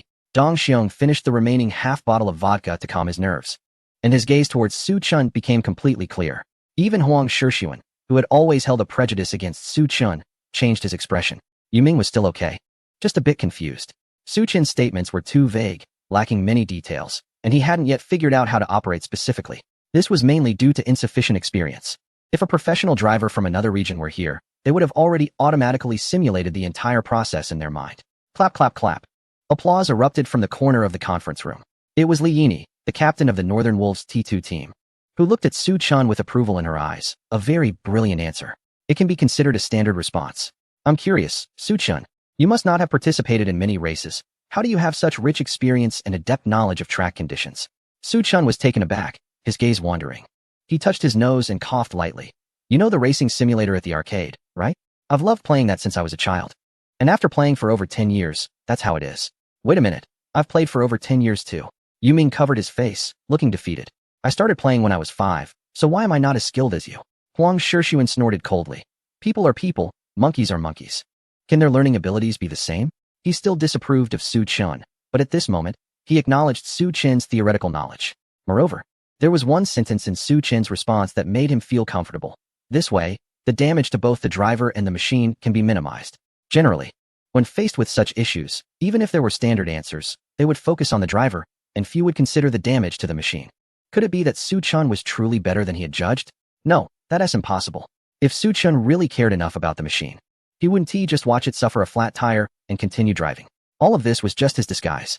Huang Shishun narrowed his eyes. He was quite cunning. He almost fell for it. Hey, what did you say? I didn't hear clearly. Yu Ming knocked on his hearing aid and leaned closer to Huang Shishun. But Huang Shishun wouldn't repeat himself, finding it pointless. Turns out it's just from playing racing simulators? Li Yini blinked, looking at Su Chin meaningfully. If she believed that, it would be strange. However, everyone has their own secrets. Since Su Chun didn't want to talk, she wouldn't press further. What you just explained was a bit vague. Could you clarify it a bit more? Specifically detail the driving operations. No problem, Su Chun nodded. Li Yini signaled Dong Xiong. Dong Xiong looked at Su Chun with a strange expression and silently stepped aside to give him space. Su Chun moved to the side of the PPT and provided a detailed explanation again. He not only specified the operations, but also conducted a mechanical analysis. This left the group of drivers and machines in the conference room utterly amazed. Xingming, I didn't expect your master to be such a scholar. Chasing Shadow whispered to Xingming. Scholar. Xingming typed on her phone. What is a scholar? A king who is good at using caves? Zhue Ying's vision went dark for a moment as he typed back. Is this about that study? I mean, someone who is really good at learning. Xingming, honestly. What were you doing during the language class at the League Academy? Xingming recalled for a moment and typed 2 words. Working. Zhue Ying. I heard that Su Chun is not Xingming's original driver. So, was Xingming's first driver that terrible? They didn't even let Xingming study properly. Just look at how silly Xingming seems now. Masta is a top student. So impressive. After finishing typing, Xingming rested her chin on her delicate hands, admiring Su Chun, who was giving the lecture. Rich in racing experience, skilled, and academically accomplished. Plus, he has amazing modification skills. It's really lucky to have met Masta. Nowadays, the League Academy mainly assesses racing theory and techniques, while subjects like language, math, and physics are considered secondary. However, there is no doubt that drivers who excel in math and physics still deserve respect. Just like Yu Ming, who has never passed math. At this moment, seeing the various mechanical analyses presented by Su Chun felt like reading a foreign language. Alright, that's my explanation. Su Chun put down the chalk and nodded slightly. This is what I believe to be the best response to such situations. But it can be adjusted or replaced with other solutions based on the drivers and the mech's own conditions. After a brief moment of silence in the conference room, a round of continuous applause erupted. Su Chun calmly returned to his seat. On the surface, he appeared composed, but inside he was quite anxious. He couldn't afford to lose focus now. This issue originated from one of the challenging segments of the City King Championship. It's evident that the difficulty of the City King Championship is extremely high. He must understand the track well to have a clear picture. Because there are many tracks in the City King Championship, almost every core city has one, and 3 days before the race, the organizers randomly select a city. This means that to avoid missing anything, Dongxiong must cover almost every track. Fortunately, the difficulty and challenges of these tracks are quite similar. Otherwise, the workload would be overwhelming. Ahem, Su Chun explained well, but one still needs to listen carefully. Dongxiong lightly coughed to cover her embarrassment, and the next moment her sharp gaze fell on Zhue Ying and the others. You lot, sitting around eating chips and playing games, sit up straight. Look at Xingming and Chuan Yun. Now look at yourselves. If you keep messing around, get out. Zhue Ying rolled his eyes and put away the chips, grumbling internally. What kind of behavior is this? Taking out frustrations on the underperformers in front of the top students? The meeting lasted over 3 hours. Dongxiong spoke until her throat was dry, and a row of empty vodka bottles sat beside the PPT screen. The drivers and mechs were dozing off. But thankfully, it was finally over. Su Chun twirled his signature pen and summarized briefly.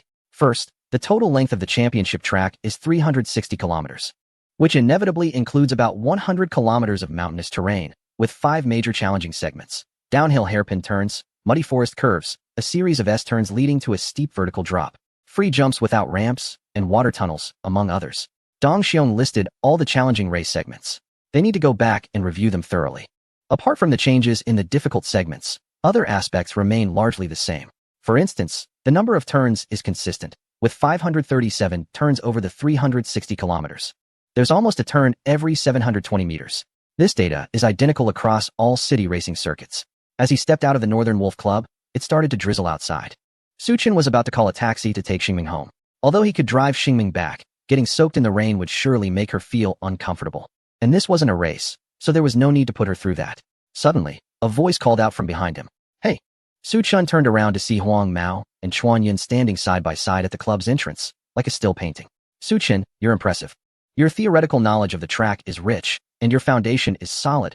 Huang Shishuan's voice cut through the rain. But remember, racing is a joint effort between the driver and the machine. No matter how strong you are as a driver, if you overlook the machine's feelings, you'll ultimately be a failure. Suchin glanced at the synchronization between Chuan Yun and Huang Mao. He wanted to mention that he and Xingming had a synchronization rate of 52, but thought better of it. It wasn't necessary, and Huang Mao probably wouldn't believe him anyway. He decided not to respond and continued walking towards the road with Xingming's hand in his. Huang Mao's voice drifted from behind. "In the City King Championship, I'll make you understand this principle. Treat your machine better." "Masta, what is he mumbling about?" Xingming squeezed Su Chen's hand, looking confused. "Isn't Masta good enough to her? I've tried to give her the best in upgrades and enhancements. I speak to her gently. And even though she's a bit slow, she's never been scolded. Plus, she gets to drink 2 bottles of nutrient solution a day. It's fine, don't mind him." Su Chen shook his head. "Some people just meddle in others' business. We just need to focus on preparing for the race." Oh Miao Xingming nodded obediently. "Masta, what do you want to eat tonight?" "Xingming will make it for you. Just not fried rice." "Master." Chuanyan looked at the disgruntled Huang Shishuan and said cautiously, "I think you might have some misunderstandings about Xingming's master." "Misunderstanding?" Huang Mao scoffed. "What misunderstanding could there be? This kid is just pretending well enough." Despite saying that, Huang Mao's tone lacked its previous firmness. "Because I think Xingming is very happy." Chuan Yun showed Huang Shishuan a photo that Xingming had posted on social media, where she was dressed in a maid outfit, making a peace sign. Her smile more radiant than the warm sun. Her master bought her a beautiful racing suit, and she's very happy. There was a hint of envy in Chuan Yun's words. Even though it was just a hint, Huang Shishuan noticed it. "Is it just a racing suit? I'll buy you one." Huang Mao took Chuan Yun's hand and headed towards the shopping area. "Master, you should buy a racing suit and shoes first." Chuan Yun shook her head. "The racing suit doesn't enhance the machine's performance. I can wear the original factory suit just fine. I just like these shoes." Huang Mao looked stubborn. "Su Chun can buy beautiful car covers for the machine girl. He can. Just wait. He wants to buy an even prettier one." Chapter 86. City Car King Championship. The sky in early August is not very clear. It even has a somewhat gloomy feel. But that doesn't hinder the timely holding of the Car King Championship. After a draw by the organizers, the final host city was chosen to be the coastal city of South City. South City is located on an island, surrounded by the sea, with urban areas at the edges and large mountainous regions in the center. This city has hosted the Car King Championship 3 times before. In a voting among the participants, South City ranked second among the cities they least wanted to host the competition. "Welcome to this City Car King Championship. I am your host, Brother Roast Goose." On the stage at the entrance of the championship, Brother Roast Goose, wearing a husky hat and black sunglasses, dressed in beach shorts and a beach shirt, holds a microphone with excitement. This event is sponsored by the Night Voice Group, offering generous rewards, including materials for machine girl upgrades, expensive training capsules that are hard to come by, and a super prize pool of up to 5 million. This time, our competitors are also very strong, with over 20 professional racers participating, making it the event with the most professional racers in the history of the City Car King Championship. Undoubtedly, their fierce competition will bring us an exciting visual feast. The 3 super airships from Night Voice are displaying the competition on 3 giant screens, providing a 360-degree view across the entire island. As long as one is on the island of South City, they can almost see the big screens. Now that the formalities are over, as per tradition, Brother Roast Goose is about to randomly interview a passerby. However, before he could find someone, his arm was tugged. Turning around, he saw a pitiful catgirl-type machine girl pulling at his sleeve. Wow, a rare catgirl type. This is the perfect interview subject. Brother Roast Goose never expected a catgirl type to be a competitor, as their characteristics are generally average in performance, but stunning in appearance. After all, being cute is all that matters. One can't have it all. This machine girl. You, Brother Roast Goose hadn't finished his sentence when Xingming interrupted. Host. I can't find my master. Can you help me look for him? Can't find your master? Brother Roast Goose took a closer look at Xingming and noticed she was not only in formal racing attire, but also had a number tag around her waist. She is a competitor. The catgirl type actually made it into the City Car King Championship. He didn't have time to be shocked. The most important thing now was to help find someone since the competition was about to start. Brother Roast Goose asked a bit about Su Chen's features, then turned to the camera with a serious expression. Attention, all staff. A broadcast is playing. Driver Su Chen, contestant number 074. Please come to the directing station to collect your mech. Your mech is looking for you. The announcement echoes throughout the venue, causing laughter among the contestants and audience. At the starting point, Yu Ming and Zhu Ying are already in position. Zhu Ying, wearing the number 137, nearly bursts out laughing upon hearing the announcement. Can Star Dream really not find Su Chen? Aren't they usually inseparable? Perhaps they got separated in the crowd. Yu Ming leans against a seat by the track, resting his eyes. There are too many spectators for this competition. It's just packed. They won't delay the race because of this, will they? Zhu Ying asks with some concern. Impossible. They've made the announcement. They'll find him soon, Yu Ming reassures. Meanwhile, Huang Shixuan, holding the number 53, and Chuan Yun are doing their final warm-up. He gazes at the bustling venue, his pupils slightly constricting. Chuan Yun, this is our second battle since leaving there. Let's show them what we've got. Chuan Yun nods and finishes stretching. Master, I'm now a B-class mech. I have confidence in this competition, and there's no need to feel too much pressure. Just do your best.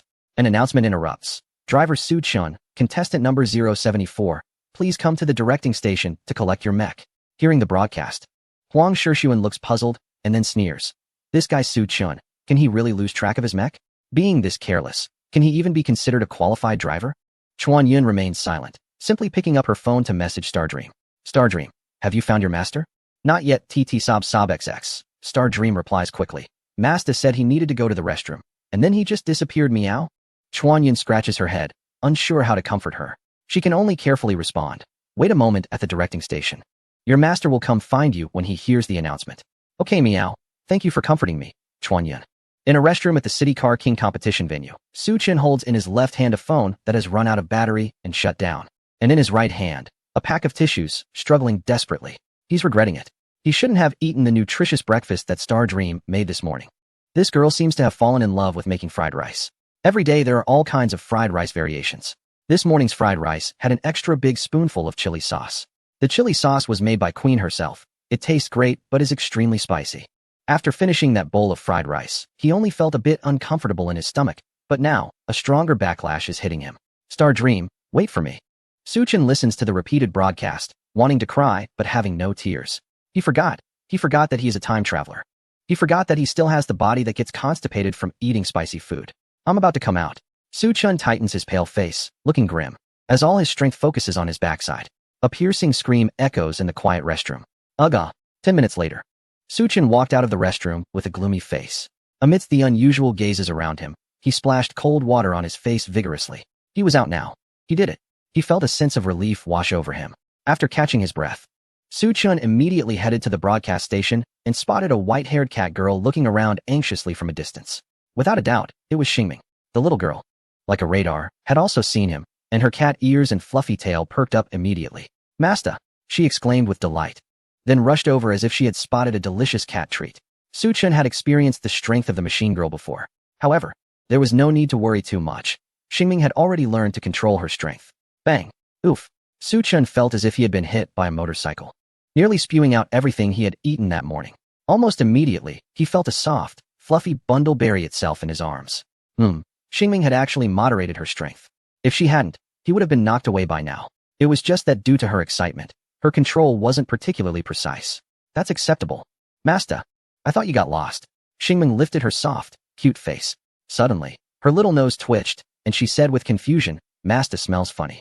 You clearly got lost. Su Chen pinched Xingming's cheek and pretended to be angry. I told you to wait outside the restroom. I would be out once I finished. But you want to find the host to broadcast instead?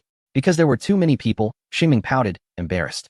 By the time I realized, I didn't know where I was pushed by the crowd. Su Chen couldn't help but laugh. He thought about just coming out of the restroom and quickly tried to step back. All right, I still smell like the restroom, so let go of me. No. Xingming hugged Su Chen tightly. Master smells funny, but I like it. It turned out that this specialized catgirl driver was actually you, the host, Brother Xiaoga. walked over and focused his gaze on Su Chun. I know you. I've seen your photo in the newspaper. Luckily, there was drone footage of the Binzhou City Championship. Otherwise, you would have been in trouble. In trouble? Why? Su Chun looked puzzled. Because right after the competition ended, you were already listed on the bounty list of a certain extreme protection organization for machine girls, Brother Xiaoga said with a smile. And I happen to be one of them. But don't worry, after watching the footage, we took you off the bounty list. Su Chenwao? I can't believe this is happening. What would happen if I were still on the list? Would I get killed? Not necessarily, Brother Xiaoga shrugged. You were just in the restroom, right? If you were still on the list, something like a urinal bag or a poop bag would have suddenly dropped on your head while you were in there. Su Chen's mouth twitched. It was no wonder they were called an extreme protection organization. Such a punishment was even more unpleasant than being killed directly. Anyway, enjoy the competition. Brother Xiaoga turned and walked towards the broadcast station. Don't let your machine girl get hurt again, kid. There are 30 minutes left until the competition starts. All participants please take your positions. The urgent broadcast echoed. Master, the race is about to start. Let's go. Su Chen was pulled by Xingming towards the departure point. Along the way, they encountered many hurried drivers and their companions. Su Chen activated his divine eye and scanned each one, surprisingly finding that none of the companions had better attributes than Xingming.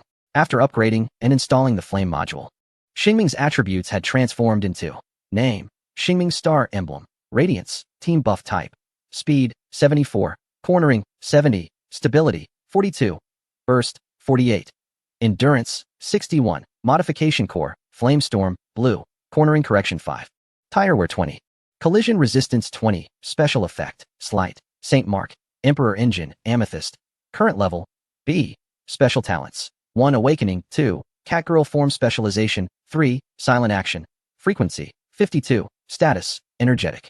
Upgrading from C to B level, the 5-dimensional attributes had increased a bit more.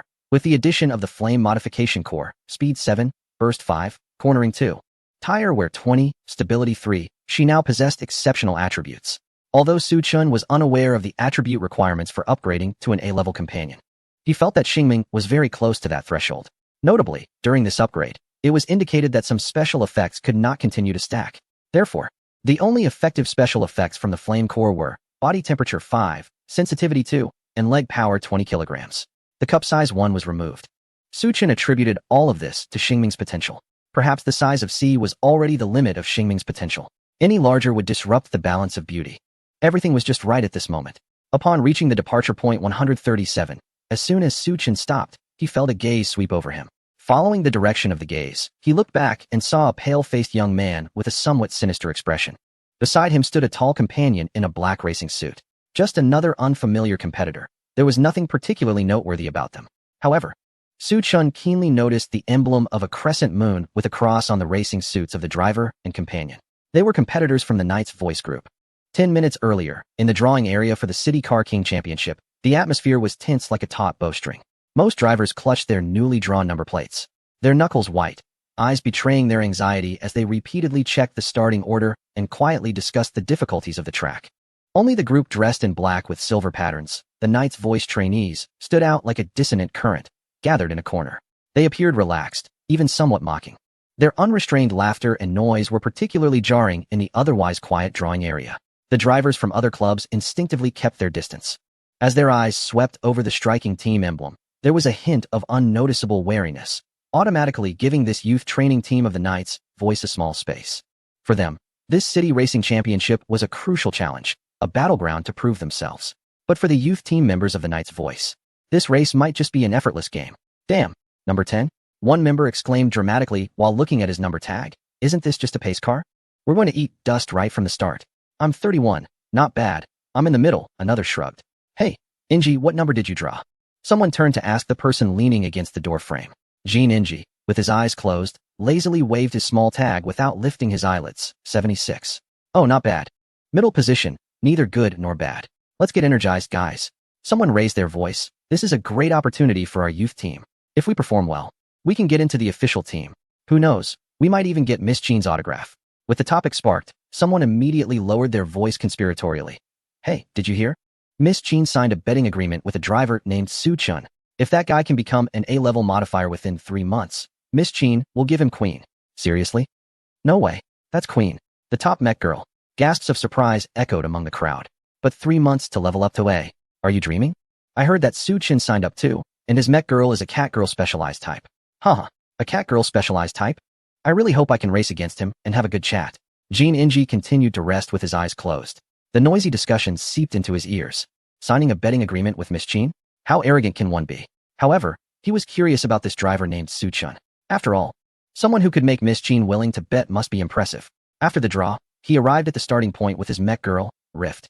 He was still pondering this matter when he caught sight of a tall man approaching with a white-haired cat girl, specialized mech girl, eventually stopping at starting position 74.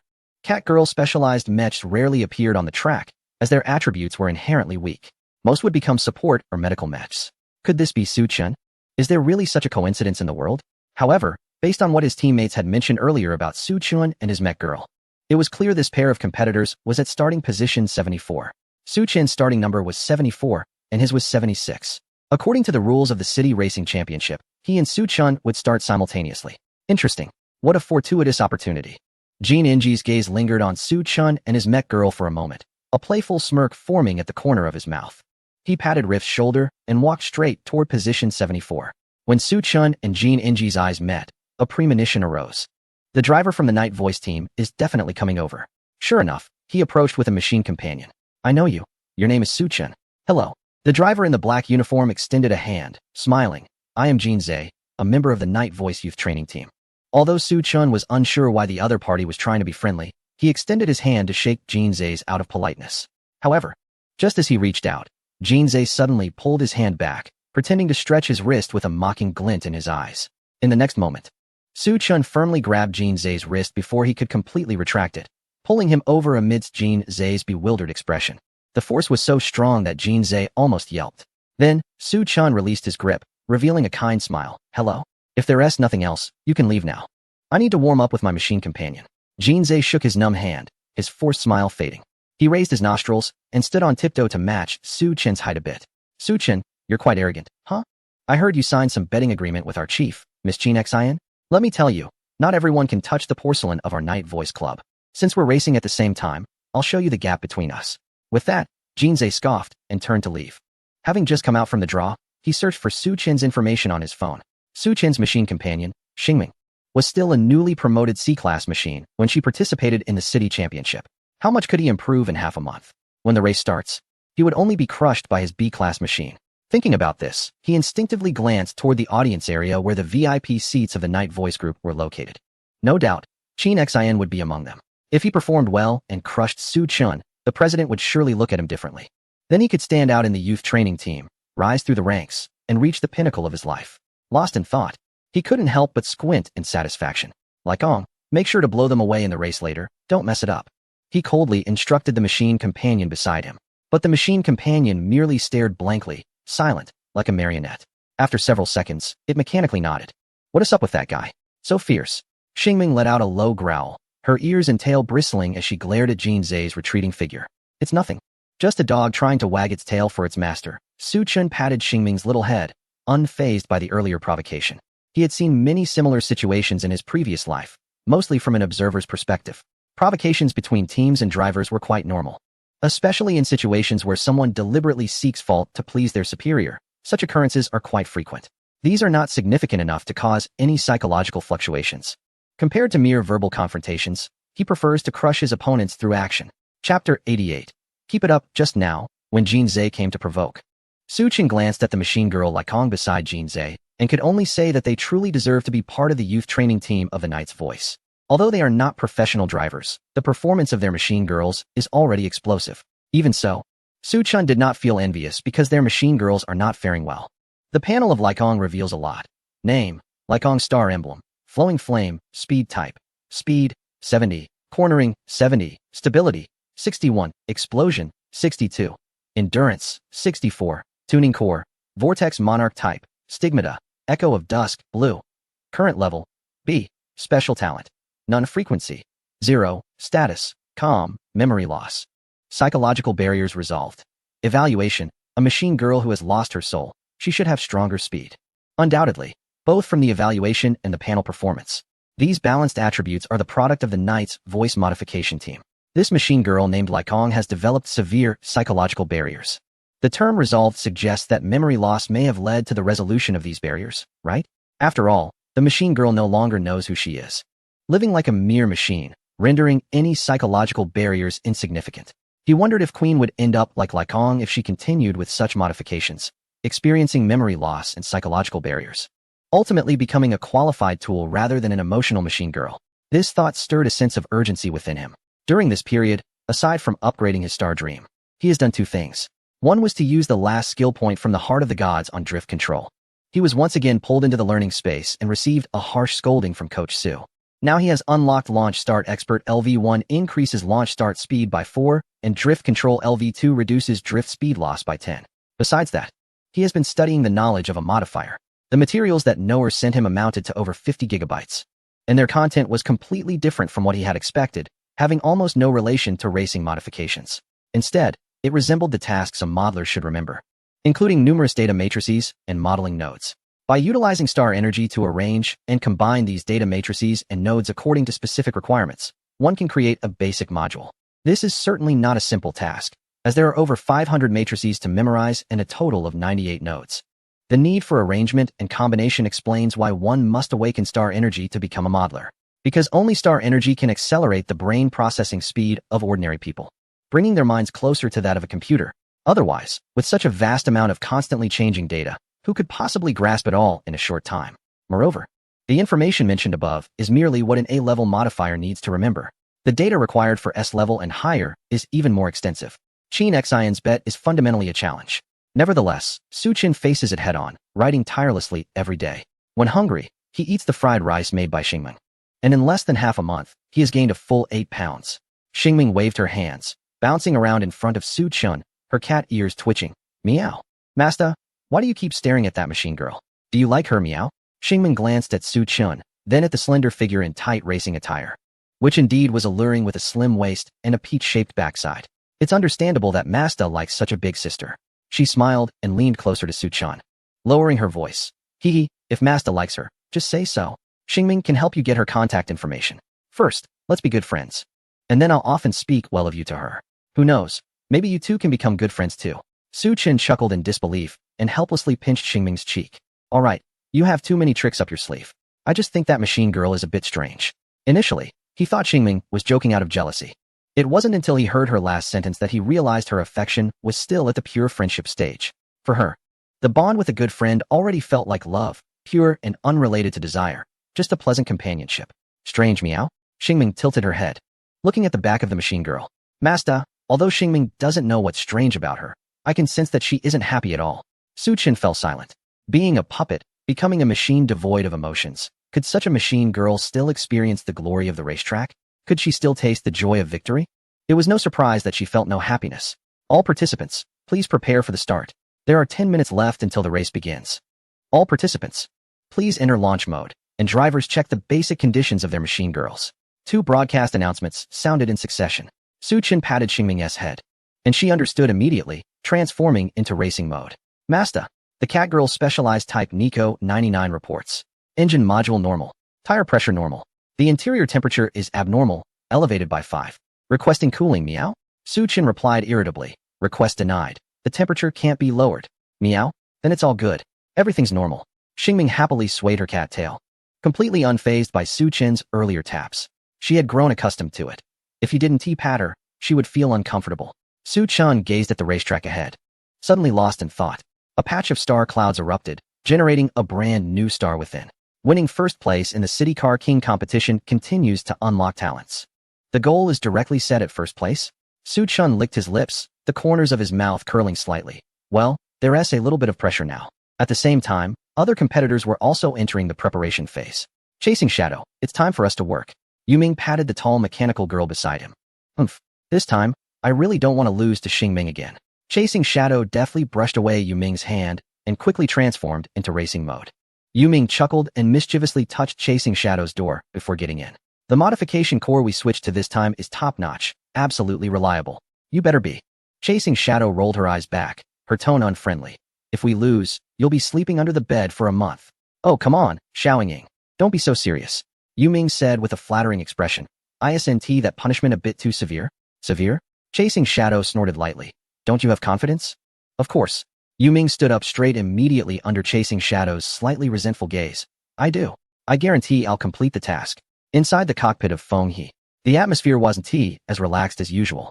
Suche gripped the steering wheel tightly, his face tense, fingers slightly trembling. A warm hand touched his face. Suche's eyes gradually focused, and in front of him, Feng He looked at him with tenderness and reassurance. Xiaoche, don't be nervous, we can do this. Suche bit his lip.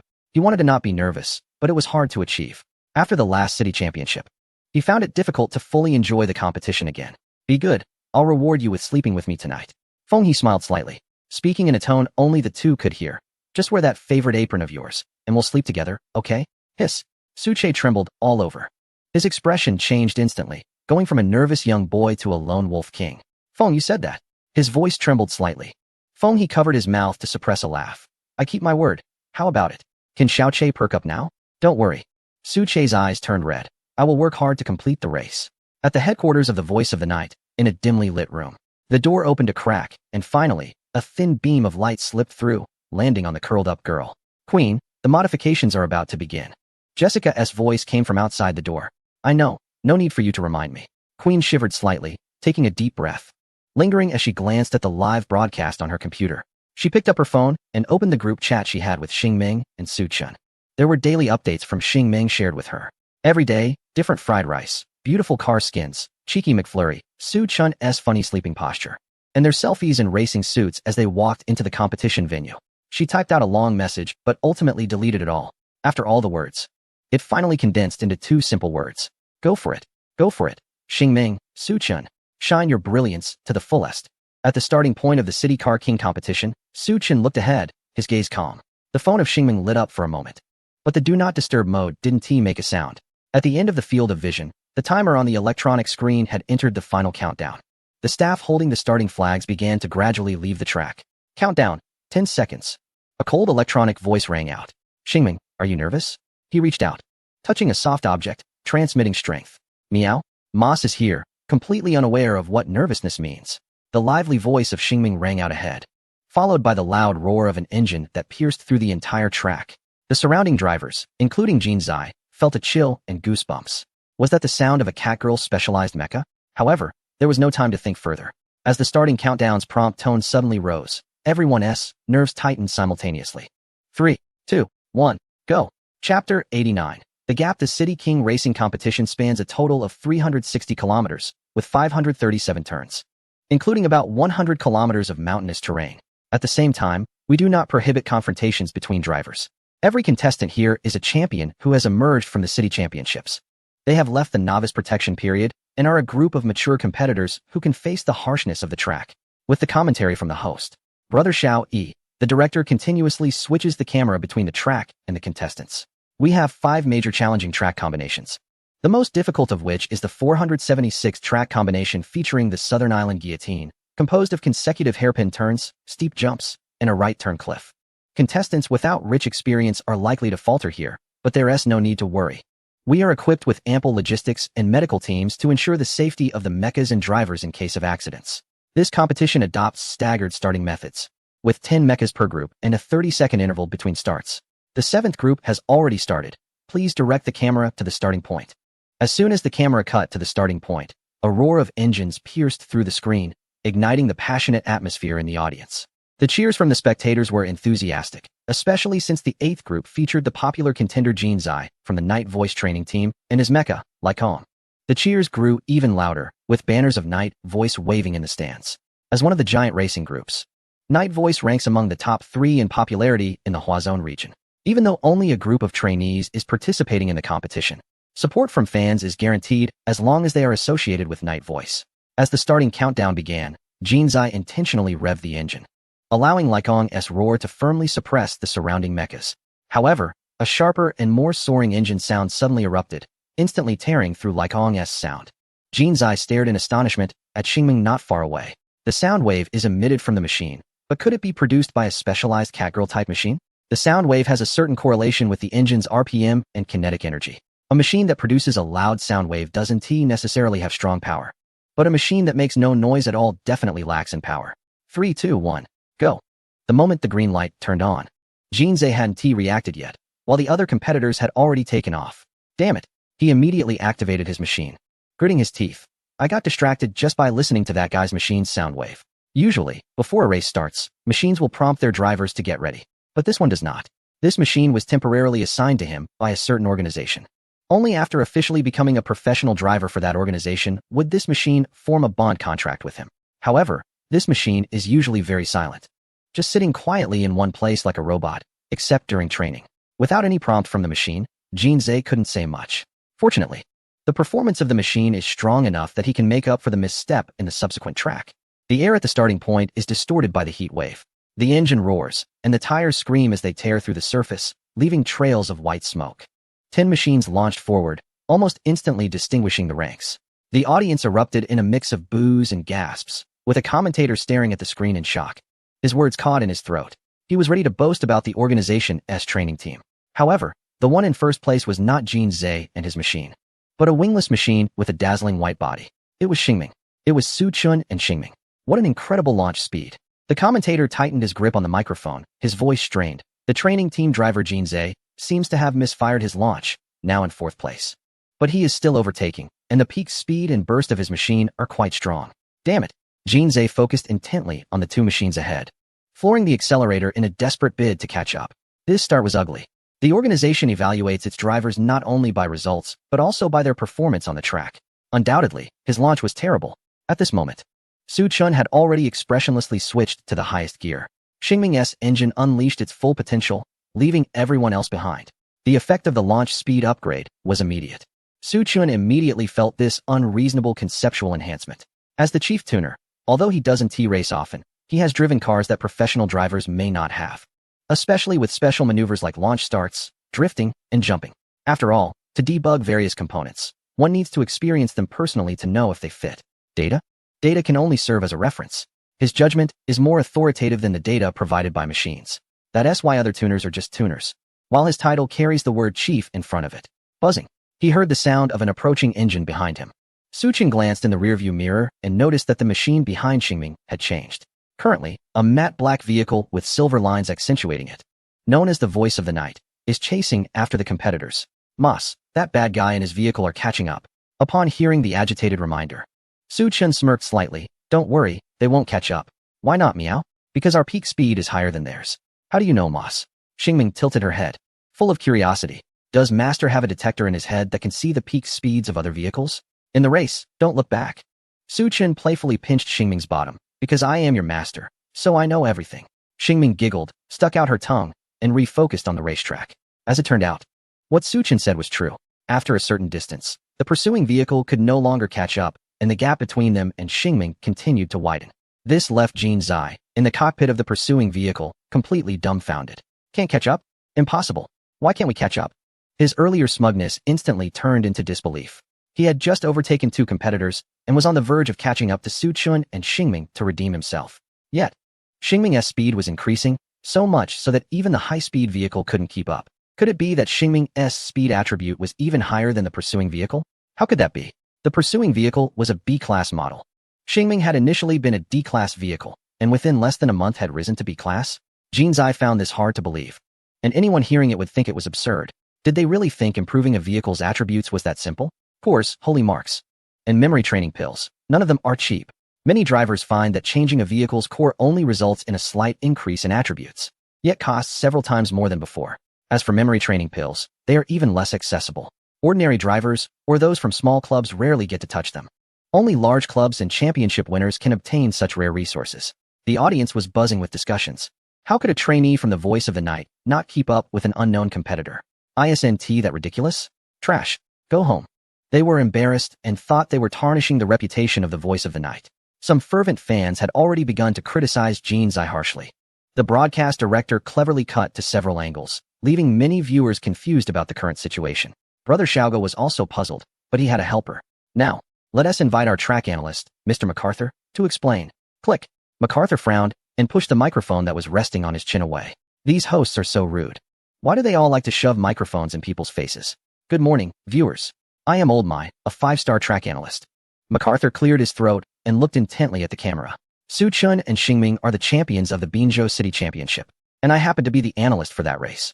I am very aware that this competitor possesses considerable strength and remarkable resilience. As for the current situation on the track, It is evident that the inability of the competitor to overtake the leading machine is not solely due to the starting mistake made by the other player, but also because their speed performance is inferior. Therefore, once both machines reach their peak speed in a straight line, the competitor will find it difficult to close the gap and may even be gradually left behind. At this moment, the host received a document from an assistant. After a quick glance, his eyes widened in surprise. Ladies and gentlemen, I now announce a set of pre-race detection data. The speed attribute of the competitor's machine is 74, while the other player's machine has a speed attribute of 70, both classified as B-grade machines. The burst attribute of the latter is 62, which is significantly higher than the 48 of the former. It's no wonder we witnessed the situation just now. Additionally, we have another piece of data. 20 days ago, the competitor's machine was rated as D-grade and had been registered as such for 3 years. He put down the document, took a deep breath, and exclaimed, "Do you know what this means?" It means that the competitor has managed to elevate a D-grade machine to B-grade in less than 20 days. And there is no club support behind them. This is practically a miracle. Upon hearing this, the audience was astonished.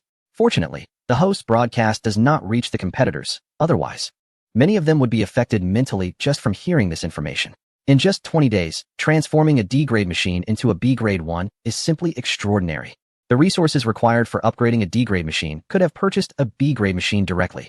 What I am now more concerned about is whether the competitor can maintain pressure on the leading player and continue to stay ahead. The host redirected the topic back to the race and handed the microphone to his co-host. "This is hard to say," the co-host indicated, asking the director to zoom in on the speeding machine, then circled the rear of the machine with a pen. As you can see, this machine did not have a rear wing after modification. This will enhance its speed performance, but it will reduce its cornering ability. It is well known that the urban racecourse has many curves, and the competitor's choice of such an extreme modification seems a bit radical. Currently, they are leading, but after a few turns, they may be overtaken by the other competitor. Is there any way to overtake the machine in front? The other competitor pondered, feeling at a loss. He could not hear the broadcast. Unaware that the peak speed of the leading machine is higher, he would not believe it even if he knew. After thinking for a moment, the competitor calmly stated, "Report, Master, the leading machine has no rear wing. It cannot maintain high speed in turns. So there is an opportunity to attempt an overtake in the corners." No rear wing. Jean's eye widened his eyes and looked ahead carefully. Hey, there really isn't one. He immediately felt a surge of joy and burst into laughter. Has Suchin lost his mind? The core modification he gave to the mech girl surprisingly doesn't include a rear wing? How is she going to handle the curves? Isn't he afraid of tipping over? Jean's eye finally understood why Xingming was so fast in a straight line. Although he didn't fully grasp the principles behind the rear wing, he knew it was meant to enhance cornering performance while sacrificing some straight line acceleration. Without a rear wing, the mech girl would indeed accelerate faster in a straight line. But now, there were curves in the race, and the larger the scale of the competition, the more curves there would be. Suchin might be fast now, but when it comes to the curves, he would have to reduce speed to prevent Xingming from tipping over. Wouldn't that make them move as slowly as a turtle? With that thought, Jean's eye relaxed. He leaned comfortably against the cockpit, waiting quietly for the first curve to arrive. Xingming's speed wasn't much faster than Liekong's. Even if he couldn't overtake at the first curve, he would easily leave Su Chun and Xingming behind in no more than 5 curves. Moss. Right sharp turn after 200 meters. Got it. Su Chun focused on the road ahead, the curve warning sign flashing by in his peripheral vision. The first curve of the city championship was approaching. The previous breakdown explanation of the track by Dong Xiong was now coming into play. The first curve of the city championship was mostly a long radius turn, which was best suited for power over drift. However, from the race footage he observed, most competitors tended to use handbrake or braking drifts here, and some drivers didn't drift at all, relying solely on grip to slow down. Was it that they couldn't do it? Suchin wasn't sure. He had a feeling that while many drivers in this world possessed racing skills, their limited knowledge of mechanics left them unaware of the mechanical principles behind those racing techniques. This led to a sort of confusion regarding which techniques to use on which tracks. In simple terms, they just used whatever they could, without understanding. Suchin glanced at Xingming's speedometer. At this moment, Xingming was already at 280 kilometers per hour. That was a heart-stopping speed. However, after this period of training, he had completely adapted. Leaves brushed against the car roof before being swept into the sky by the violent airflow. Xingming hugged the inside edge of the track, and for a brief moment, the brake lights flashed on. The front of the car dipped suddenly, and the sharp sound of tires scraping against the ground echoed before the curve. Su Chen's gaze was calm as he downshifted and blipped the throttle, synchronizing with the engine's roar. The entry point was perfect, the car's state was flawless. With the effect of the brake, the rear of Xingming began to swing outward. There were less than 5 meters to the apex of the curve. Su Chan gently turned the steering wheel toward the apex while flooring the accelerator. Boom. The engine's RPM surged instantly, and the violent power caused the rear wheels to spin freely, leaving two trails of white smoke on the track. Xingming's body swung outward, moving in a smooth and fluid motion. At the same time, with a click, the automatic rear wing rose. The airflow over the front lip and rear wing created a massive downforce. The downward pressure came at just the right moment, firmly keeping Xingming on the track as it was on the verge of losing control. Su Chun gradually eased off the throttle to adjust the drift angle. And just as Xingming swung out of the corner, it perfectly straightened out. When the weight distribution of the car stabilized, the rear wing suddenly lowered with a click. Like a prompt sound. Without hesitation, Su Chun floored the accelerator. Xingming shot out of the corner and, after a brief jolt, passed through the speed trap. The electronic screen beside them flashed a momentary speed of 218 kilometers per hour. They successfully navigated the first turn of the city championship. Su Chun blinked, glancing at the rearview mirror at the corner exit that was gradually receding, feeling a bit surprised. It was unexpectedly easy. It seemed they could push the cornering speed even higher. Meow? Xingming in front shook its head seriously, letting out a sigh of relief. Not easy at all. It felt like they were almost going to crash. The advanced technology was really too challenging. What would they do without it in the future? Su Chun chuckled, realizing they had a mental bond that would prevent such situations from occurring. Just thinking about how life would be without the advanced tech filled him with a strong sense of happiness. Xingming wagged its tail stubbornly. So, we need to think about it more. Only by thinking more can we cherish the advanced tech. Su Chun, is Xingming suggesting we should be cautious even in good times? However, he genuinely felt relaxed. Perhaps it was the effect of the drift control upgrade that reduced cornering speed loss by 10. He had just activated it for Xingming yesterday to provide more margin for error during the race. Now it seemed that the cornering speed he previously found risky was now easily manageable. Increasing it by another 10 kilometers should also be fine.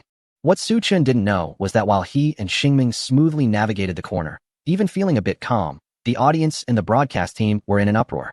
Had that mech girl just deployed its rear wing during the turn? Can a mech girl's rear wing automatically retract? This had never been seen before. What kind of modification core could produce such an effect? It was outrageous. Retracting the wing in a straight line and deploying it in a corner. Who could outrun a mech girl like that?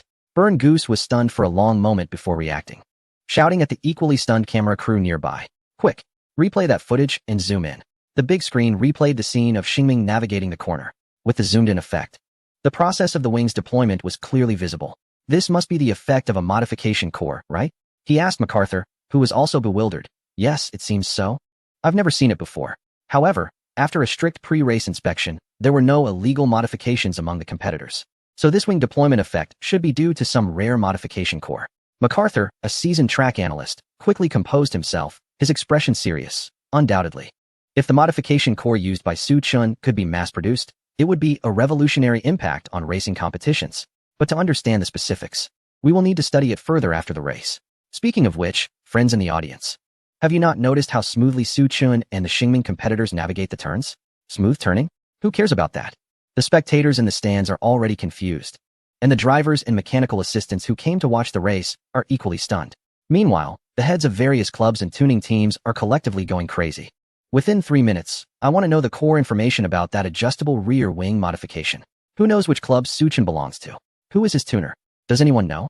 It seems that Su Chun is a preparatory member of a Northern Wolf club, so the tuning team must be from there. Hurry up and find the Northern Wolf tuning team. The exclusive spectator area for the Northern Wolf team. Nua Lei is also astonished, her mind filled with the visual impact brought by the adjustable wing. It's as if she has opened the door to a new world, with flashes of inspiration racing through her mind. But trying to grasp it feels elusive. The data matrix and tuning nodes in her mind are rapidly combining and recombining. Yet she still cannot come up with a modification plan for the adjustable wing. Creating something from nothing is truly difficult. This is definitely a groundbreaking modification technology. Where did Su Chun get such a powerful modification core? Nua Lei, the modification core for Xingming wasn't made by you, right? Li Yini's voice came from behind. Nua Lei turned to look at Li Yini, who was full of expectation, and shook her head blankly. How could it be? If I could create such a pioneering modification core, I would have long been an S-Class or even X-Class tuner. A hint of disappointment flashed in Li Yini's eyes. But it wasn't very surprising. Nua Lei had been at the Northern Wolf T2 for so long that everyone knew each other's capabilities.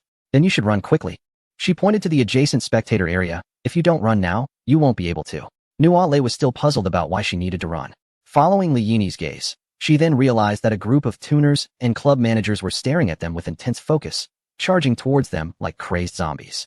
Oh my gosh, Nuo Lei exclaimed. They don't think I made that modification core, do they? Li Yini nodded sympathetically. Nuo Lei's face turned pale, cursing under her breath. And then she turned and ran. Meanwhile, in the VIP area of the night voice James, the chief tuner of the night team, wiped the cold sweat from his forehead. However, the low pressure radiating from Qin Xin beside him made him uneasy. The modification core can now achieve an adjustable rear wing. Yet as one of the top tuning teams in the Hua Zone, why do you have no clues at all? Qin Xin looked at the racetrack, his voice betraying no emotion. But anyone who understood would know that President Qin was already angry. President Qin, there really hasn't been such a modification core appearing in the tuner community. If there were, I would definitely be the first to know, James said, pursing his lips, his goatee trembling. Is there a possibility that this is a new technology accidentally discovered by a civilian tuner? Are you suggesting that you, a group of self-proclaimed master tuners, can't keep up with a civilian tuner? Qin Xion's sharp gaze turned towards him, and James dared not make eye contact, lowering his head to stare at his toes.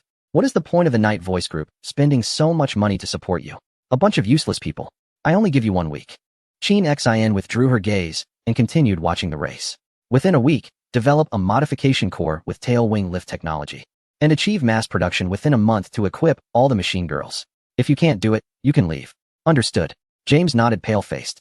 It seemed he would need to visit Su Chun after the race. He didn't think Su Chun would be able to create such a modification core. After all, while Su Chun was impressive, he was merely an A-level modifier. To create such a revolutionary and innovative modification core, one needed not only talent, but also ample experience. How old was Su Chun?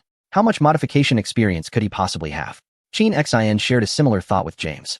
She leaned towards the idea that Su Chun had a master modifier, and this modification core was likely crafted by his master. If such a master truly existed, they must invite the voice of the night. Chapter 91. Jinzei's plan a tail wing that can lift and lower? What the heck? Jinzei drove the Rift, following closely behind the Star Dream as they navigated the corner. Seeing the tail wing pop up and then retract, he was utterly stunned. This wasn't he right, was it? The tail wing could extend and retract? What kind of modification core had such a function? It looked so much like an illegal modification. Did the organizers really conduct thorough pre-race checks? What was Su Chen thinking, doing whatever he wanted? Overwhelmed by confusion and disbelief, Jinzei found himself falling behind as Star Dream pulled ahead. After a straight sprint, they immediately approached the second corner, but he had lost his previous confidence and composure. In his field of vision, that white phantom-like machine girl flashed into the corner. With a crisp sound, the tail wing lifted again, and then whoosh. It zipped through the corner. This time, Jinzei confirmed he wasn't hallucinating. Our voice of the night modification team is among the top in the Hua region, right? Jinzei asked the Rift. Why is it that an unknown competitor has already adopted the latest technology breakthrough in modification cores, while we are still using some old antiques? However, the Rift merely stared blankly at the racetrack. She had no answers for Jinzei's confusion. She only felt that the machine girl ahead was glowing all over. That machine girl possessed something she had once lost, something beyond her reach. But what had she lost? She couldn't remember anymore. At this point, most competitors in the City Car King Championship had already started. Only the last 30 or so remained. The number 137 starting position, the Shadow Chaser, entered its deployment mode. Yuming rhythmically tapped the steering wheel, with jazz music playing from the car's sound system. He enjoyed spending time inside the Shadow Chaser, listening to music and having a drink.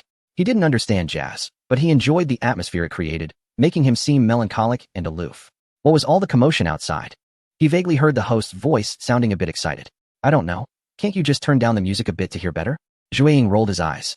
Listening to jazz to warm up before the race. They're probably isn't another oddball like Yu Ming in the entire competition. Whatever. He.S. probably cheering for our entrance. Yu Ming smirked and nodded his head, saying, the host from a small place is just being dramatic, it's normal. Compared to K-City, Nanchang is indeed a small city. If it weren't for being one of the tracks for the city racing championship, not many people would live in this island city that feels like a furnace in summer and an ice cave in winter. Zhuiying felt something was off. The host seemed to be talking about something related to the rear wing, but Yoming's music was too loud, making it hard for her to hear. It was probably nothing important anyway. Jinzei had already passed 5 turns, expecting to catch up with Su Chun and Xing Ming and leave them far behind. However, the reality was that he and Lai Kong were falling further behind. After another turn, he couldn't even see the tail lights of Xing Ming anymore. Wasn't there any other way? Jinzei gripped the steering wheel tightly, a drop of sweat sliding down his forehead. It wasn't that he was fixated on Su Chun and Xing Ming. If it were any other driver next to him, he wouldn't be this anxious. It was precisely because Su Chan had a betting agreement with his superior, and there were financial disputes that he had to perform. He performed. But maybe there wouldn't be any rewards. However, if he didn't perform, in Chin Xin's eyes, he would definitely be labeled as useless. He was the captain of the youth training team, the best driver, with the best machine performance, and the most hope of entering the Knight's voice. He originally didn't take this city racing championship seriously, but now he couldn't care less. Taking advantage of Lai Kong's straight-line drive, Jin Zai quickly pulled out the walkie-talkie and tuned it to the corresponding frequency. Li Bing, Wang Chuanhe, can you hear me? Soon. A somewhat noisy echo came from the walkie-talkie. We can hear you. Captain, what is up? Have you entered the tunnel area yet? Not yet. What's wrong? That's good. You need to slow down or park in a safe zone under the pretext of checking the machine. Continue driving when you see racer number 65 pass by. Your target is a machine with a pure white body and blue headlights. Easy to identify. There was a moment of silence on the other end of the walkie-talkie. Both of them weren't fools and instantly realized what Jin Zai was trying to do. But what surprised them even more was that there was actually a racer putting so much pressure on Jin Zai. Who could make Jin Zai and Lai Kong feel that way? Captain, what about our results? You know, whether or not you can enter the professional team still depends on my results. Jin Zai patiently explained. When we entered the youth training team, the 5 of us were a team. If my results are problematic, can you enter the Knight's voice? But wouldn't this be a violation? Yeah. Another driver said. Does the club allow us to do this? In previous championships, similar situations have occurred. Jin Zai also disdainfully remarked that this is a tacit rule of the racing championship. Although it is an individual competition, due to the nature of the event, it is quite normal for multiple participants from the same club to compete together. Otherwise, why would the organizers provide a dedicated radio for a team? Isn't it just to facilitate our communication and cooperation? The 2 young training team members on the radio pondered and realized that this indeed seemed to be the case. Especially with this exclusive radio, the implication was too strong. Wasn't it clearly meant for team members to conspire with each other? Received, Captain. We will attempt to intercept the target player in the tunnel area to buy you time. I trust you guys. Once we enter the voice of the night, we are all brothers. After Jin Zai finished speaking, he cut off the radio. His smile faded and his lips turned down. If it weren't to impress his superior, he really didn't want to resort to such underhanded tactics. While this wouldn't be condemned by the organizers, his reputation would surely suffer for a while. This should be enough. Right? Jin Zai mused. As long as they could block Su Chun and Xing Meng in the 5-kilometer tunnel area, they could then coordinate with the other 2 young training members for a 3-way attack on Su Chun and Xing Meng. He couldn't think of any way for Su Chun and Xing Meng to turn the tables. Su Chun, don't blame me for being ruthless. Jin Zai murmured to himself while staring at the track. No matter which industry you are in, you must have a background. Only then can you talk about strength. Without a background, you are nothing. Chapter 92. This kind of thing should be widely reported. At turn 147 of the Urban Racing Championship, Huang Shixuan was closely tailing a participant from the voice of the night training team while driving the Chuan Yun. Behind him were Su Che, the T3 chief from Binzhou Xingguan Club, and Feng He. Huang Shixuan was feeling immense pressure. He had been sucking the slipstream from the machine in front. But that vehicle was faster than his, making it difficult for him to find an overtaking opportunity. Meanwhile, Su Che and Feng He were lurking behind, ready to pounce. If the road weren't so narrow, they would likely have tried to overtake him. Is this the opponent Su Chun and Xing Meng faced in the Urban Championship? Huang Shixuan murmured, a drop of cold sweat trickling down his temple. Initially, he thought professional drivers were just average. His first impression of Yu Ming was quite ordinary. Now, facing competitors like Su Che and Feng He, the pressure was enormous. He was starting from position 53, while Su Che and Feng He were in positions 57. Since the race began, these 2 had been relentlessly chasing him and Chuan Yun. As the corners increased, the shortcomings of Chuan Yun's acceleration began to show. Despite having a higher cornering speed than Feng He still felt at a disadvantage. Moreover, just look at Feng He's sharply defined body. It was clearly a heavy-duty chassis. He had no intention of trying to compete with Feng He. If the opponent wanted to overtake, he could only yield. A bump to Feng He might be inconsequential, but if Chuan Yun gets hit, Huang Shixuan feels he would at least be heartbroken for half a year. Moreover, Chuan Yun has low endurance. Once a collision occurs, it might not be able to complete the race, especially on a 360-kilometer track like the King of Racing Championship, which is already Chuan Yun's limit. Just as Huang Shixuan was pondering how to break the deadlock, a sudden screeching sound of brakes pierced the air ahead. He saw that the youth training team driver, who was originally driving normally, suddenly changed lanes, and then their speed decreased, gradually falling behind Chuan Yun, and subsequently behind Feng He. What is going on? Huang Shixuan was taken aback. Could it be that their machine had malfunctioned? Master, the opponent's machine has not malfunctioned. Chuan Yun's voice came through. They are deliberately slowing down. The reason is unknown. Are they out of their minds? Do they think we are so weak that they are intentionally wasting time? Huang Shixuan chuckled at his own words. This is an open competition, not a practice session. How could they be so reckless? Besides, neither he nor Su Che is a soft target to be easily manipulated. In Feng He's cockpit, Su Che also noticed the unusual behavior of the Black Knight Voice Youth Training Team. What are these guys up to? Growing up in the club? He quickly sensed a hint of conspiracy. The Team S drivers were behaving unusually on the track. There are only two possibilities. Either they are malfunctioning, or they are preparing to play dirty. He couldn't quite figure out what the Black Knight Voice Youth Training Team was planning until they approached the tunnel section. Out of the corner of his eye, he caught sight of a Black Knight voice machine parked in the safe zone by the track. If it was for machine repairs, why wasn't he the driver getting out? The logistics team hadn't arrived either. It looked almost like they were deliberately waiting there. Wait a minute. A flash of insight crossed Su Che's mind. The tunnel is a narrow two-lane road. Two drivers from the youth team who were already ahead suddenly slowed down or even stopped without any malfunction. And they were all from the Black Knight Voice Youth Training Team.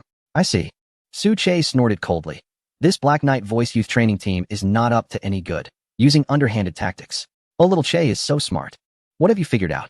Feng He actually noticed too, but pretended not to. They are probably targeting some unfortunate soul, intending to intercept them in the tunnel section. Su Che lightly tapped the steering wheel, but I don't quite understand why, because this would ruin the results for those two youth team drivers. However, they have 5 drivers. Who knows if there is some deep grudge with one of them, or if they are coordinating to cover for one of their own. It's hard to say. He also wondered who that unfortunate driver might be, feeling pity inside. Having barely escaped from the city championship, they still have to face the manipulation of power and capital. If it were him in this situation, he wouldn't have any way to break the deadlock in the tunnel. He could only hope that the driver wouldn't be completely discouraged from their racing dream by this setback. Fairness only exists relatively. He has always been very clear about this. He cannot ensure that all competitions are fair. He can only make sure he's not the one disrupting fairness. Oh, Xiao Che is really clever. Feng, he smiled slyly, covering her mouth. It seems that all the milk she drank during this time wasn't in vain. She should keep drinking it in the future, Su Che blushed a little. Speaking of milk, he couldn't help but remember how Feng He would come in every morning wearing only an apron to make him breakfast, bringing more milk to him. No, he shouldn't think too much. Su Che took 3 deep breaths to calm himself.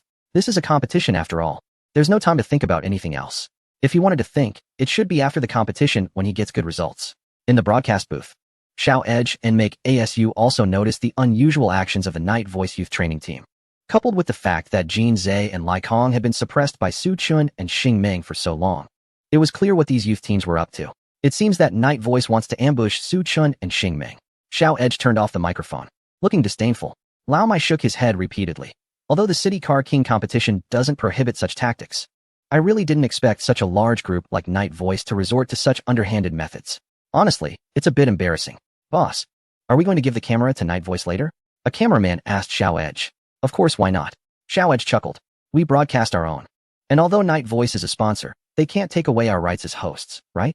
Later, all close-up shots will go to the tunnel, so everyone can see what kind of behavior the big and established Night Voice has. In the audience area, in the exclusive VIP section of Night Voice, Qin Xian crossed her arms, her expression cold.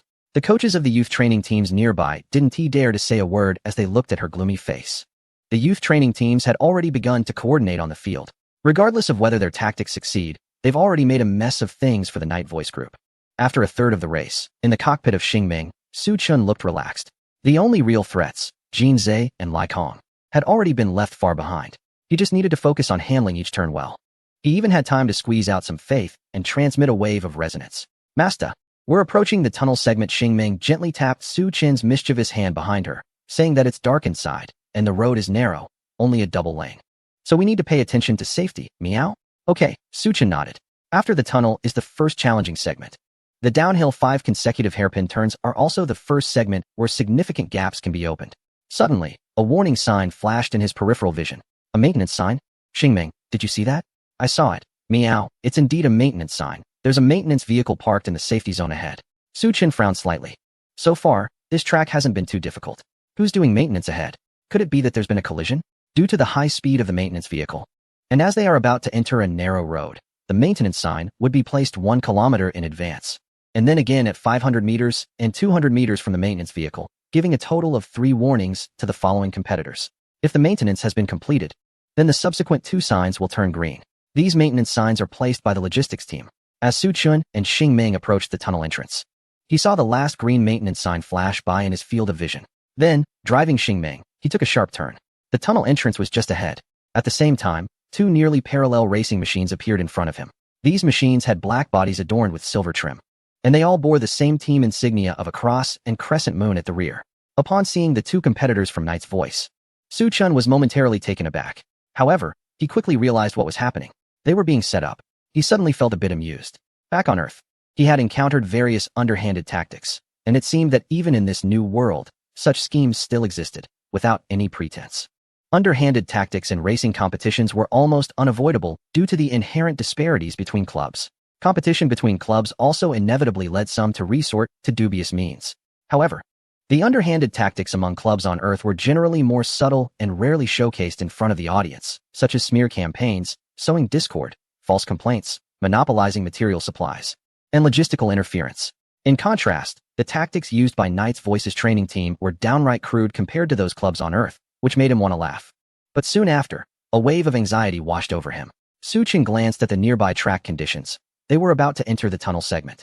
The opponents clearly intended to completely block the track once they entered the dual lane section, forcing him and Xingming to slow down in the tunnel, allowing the others to catch up for a three-way pincer attack. Breaking through a single vehicle's blockade was simple. However, breaking through three vehicles' blockade without absolute attribute and technical superiority would be much more challenging. Therefore, once they entered the tunnel, he and Xingming would inevitably be intercepted, which would ruin their performance. If they wanted to break the deadlock, they needed to enter the tunnel before their blockade was fully formed. Su Chun felt a chill. The only thing he could do now was to complete an overtaking maneuver before entering the tunnel. However, as Xingming approached the two racing machines ahead, those machines also began to accelerate. With the Eye of God activated, Su Chun could clearly see the attributes of the two machines on either side. The one on the left was named Spectrum, and the one on the right was Night Owl, with speed attributes of 67 and 63, respectively. Although their speed attributes were lower than that of Xingming, she also couldn't create a significant gap in a short time. At the edge of his vision, the sign marking the tunnel flashed by, indicating they were 500 meters away from the tunnel segment, with less than 500 meters remaining to maneuver. Overtaking Spectrum and Night Owl within that distance was nearly impossible, unless they did not obstruct him. But was that likely? On the track, Su Chun drove Xingming out of Spectrum's slipstream, preparing to change lanes. Sure enough, Spectrum and Night Owl began to make their moves. The Spectrum remained in its original position, and the Night Owl changed lanes along with it. Seeing this scene, Su Chun's heart sank. Without absolute speed suppression, even if he performed a feint with the Star Dream to change lanes, it would be useless. The two machine girls in front only needed to send one to keep an eye on him, while the other could respond to any change without moving. The drivers of Spectrum and Night Owl were indeed doing just that. This was nearly an unassailable defense, and it was also one of the most underhanded tactics in racing competitions. Were these guys not afraid of being criticized? Su Chun clenched his fists and cursed under his breath. Meanwhile, Star Dream, who had been focused on the track, also sensed something was off. Master, the two competitors from Knight's Voice are deliberately blocking us, she exclaimed, letting out frustrated sounds. I know, don't rush, Su Chun replied. At the end of his vision, the tunnel loomed ahead. He stared at the curvature of the tunnel walls, and a flash of inspiration struck him. There was a racing technique where the car runs close to the wall. However, this technique required high speed and exceptional skill from the driver. Su Chun wasn't yet capable of lifting one side of the car close to the wall while on flat ground. That kind of skill existed only in theory, requiring a driver to master balance and fine control to an inhuman degree. Only on a film set could various instruments be used to achieve the car's active wall hugging. However, the current conditions weren't that harsh. Because the edges of the tunnel in the City Racing Championship were curved, theoretically, he could use this arc to hug the wall at the moment he entered the tunnel. After that, all he needed to do was maintain balance and overtake. Star Dream, I have a plan. Su Chun took a deep breath, trying to relax his muscles. Although this method was somewhat risky, it was the only way to break the deadlock. Star Dream was still angry, mumbling words like bad guy, fool, and trash, which she considered aggressive, but were actually somewhat concerning. Upon hearing that Su Chun had a plan, she immediately blinked her big eyes and smiled brightly. Master is the best. Tell me what the trick is. It's hard to say. Su Chun looked at the increasingly close tunnel entrance, his body tense. Just watch my operation in a moment. Dear audience, we are live at the City Racing Championship, and I'm your host, Brother Xiaoyi. Those who have been following the race may have noticed an interesting scene. Brother Xiaoyi glanced at the VIP seats of Knight's Voice and stated openly, yes. Our Su Chun and Star Dream are being maliciously blocked by two competitors from the Knight's Voice youth training team. If he cannot overtake before entering the tunnel, he will face a 5-kilometer period of darkness, which could cost him the entire race. Since the competition has not prohibited confrontation, we cannot condemn this behavior. Now, we will see what countermeasures Suchin will take. Will he endure silently and return after half a year? Or will he disregard everything and charge through with the machine girl? We shall see. Brother Roast Goose stood from an objective perspective. Seemingly just a routine description that ignited the anger of the audience. What is the night voice doing? Disgraceful. Damn it. I spent $500 on a ticket just to see them bully others on the track. I've never been a fan of Night Voice, and today, I'm completely turned against them. What top club in the area? Is this their attitude? Complete nonsense. Various curses erupted from the audience. If Night Voice was using underhanded tactics against another team, the audience wouldn't have reacted so strongly. The problem is that Su Chun is just an independent racer with no club backing him. In plain terms, he is part of a disadvantaged group. Now, the youth team of Night Voice not only bullies the weak, but also relies on numbers to overpower fewer opponents.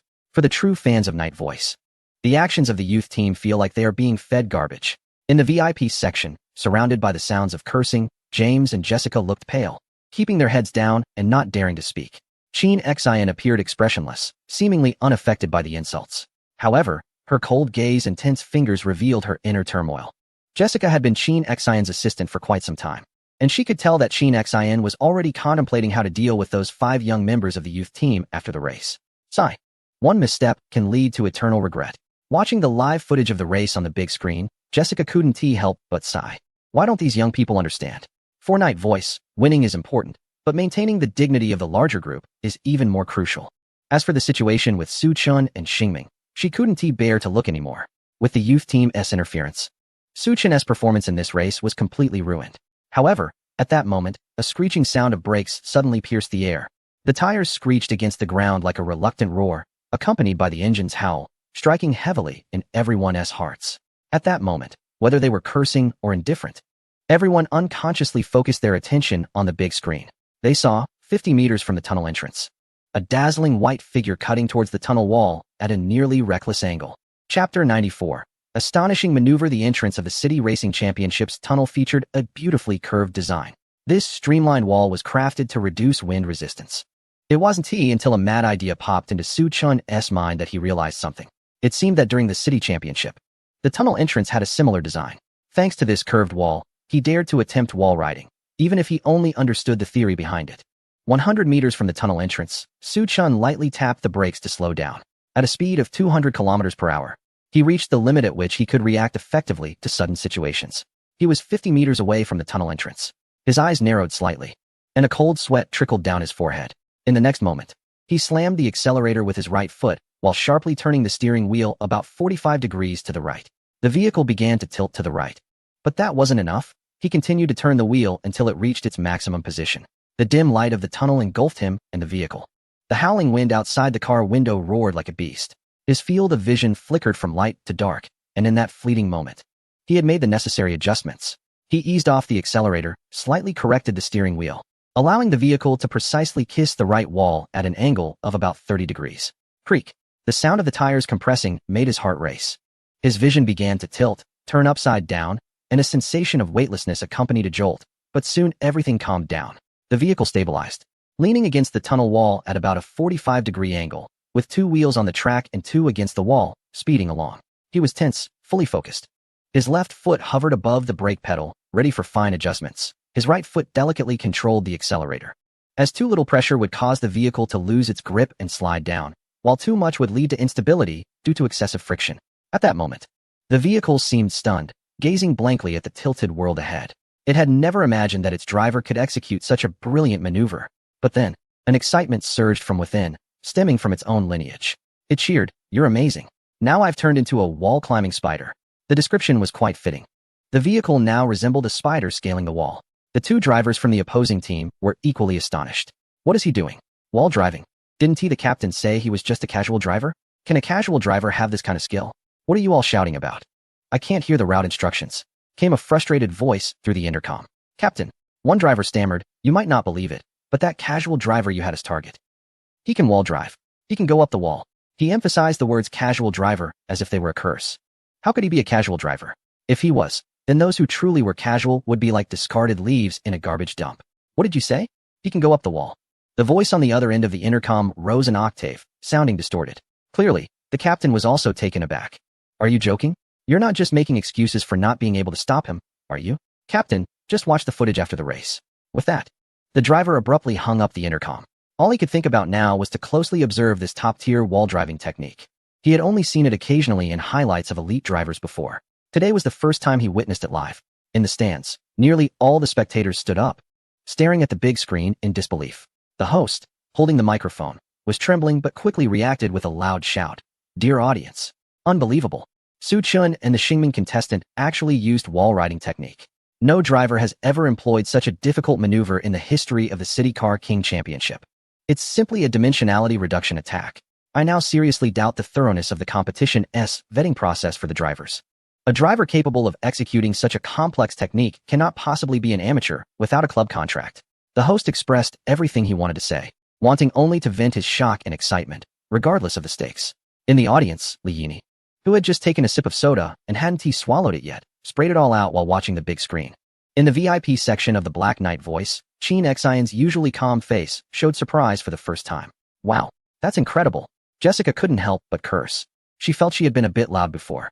With such skill and the courage to wall ride, Su Chun would undoubtedly be an S-level driver in the future. His talent was definitely not inferior to Qin Xian's. Unbeknownst to Su Chun, his maneuver had already astonished the entire venue under the drone's capture. Even if he knew, there was no time to bask in pride.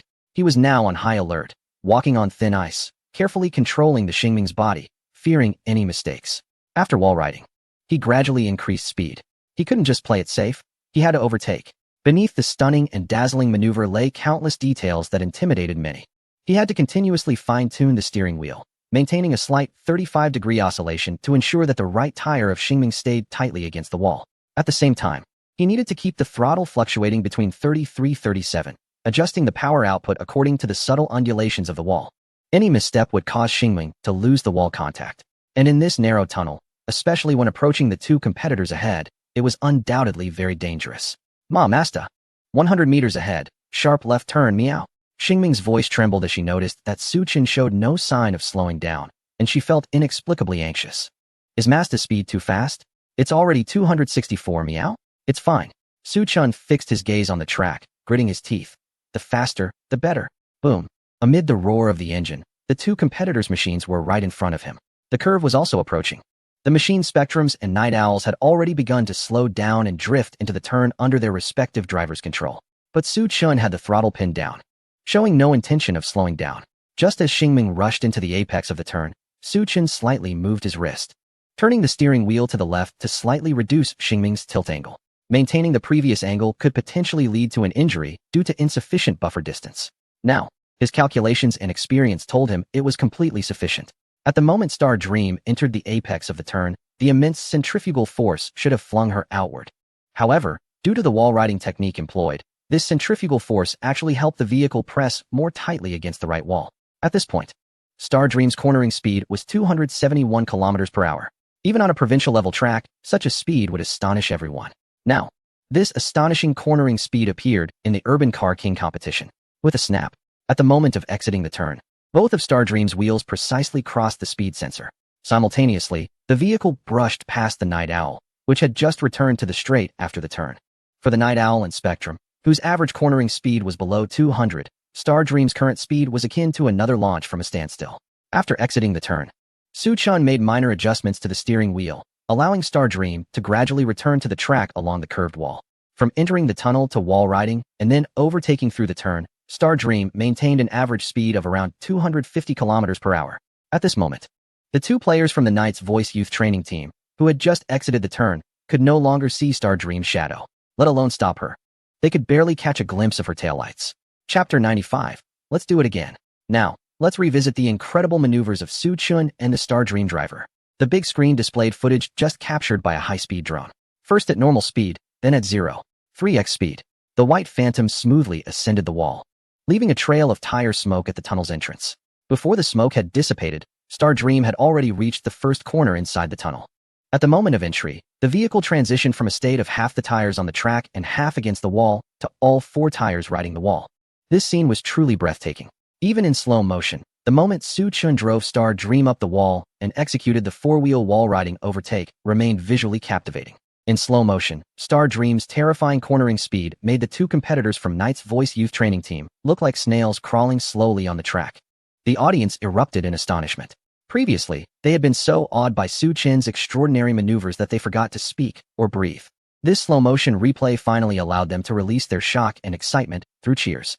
Undoubtedly, Su Chun and Star Dream's names were now etched in the minds of many spectators, who were about to become the first batch of their fervent fans. After all, this was a rise to prominence built upon the defeat of the Knight's Voice Youth Training Team, which was bound to have significant value and fan attraction. Dear audience, I suddenly feel like I'm hosting a provincial-level competition. It's a bit unreasonable for the boss not to give me a raise, the host joked, eliciting laughter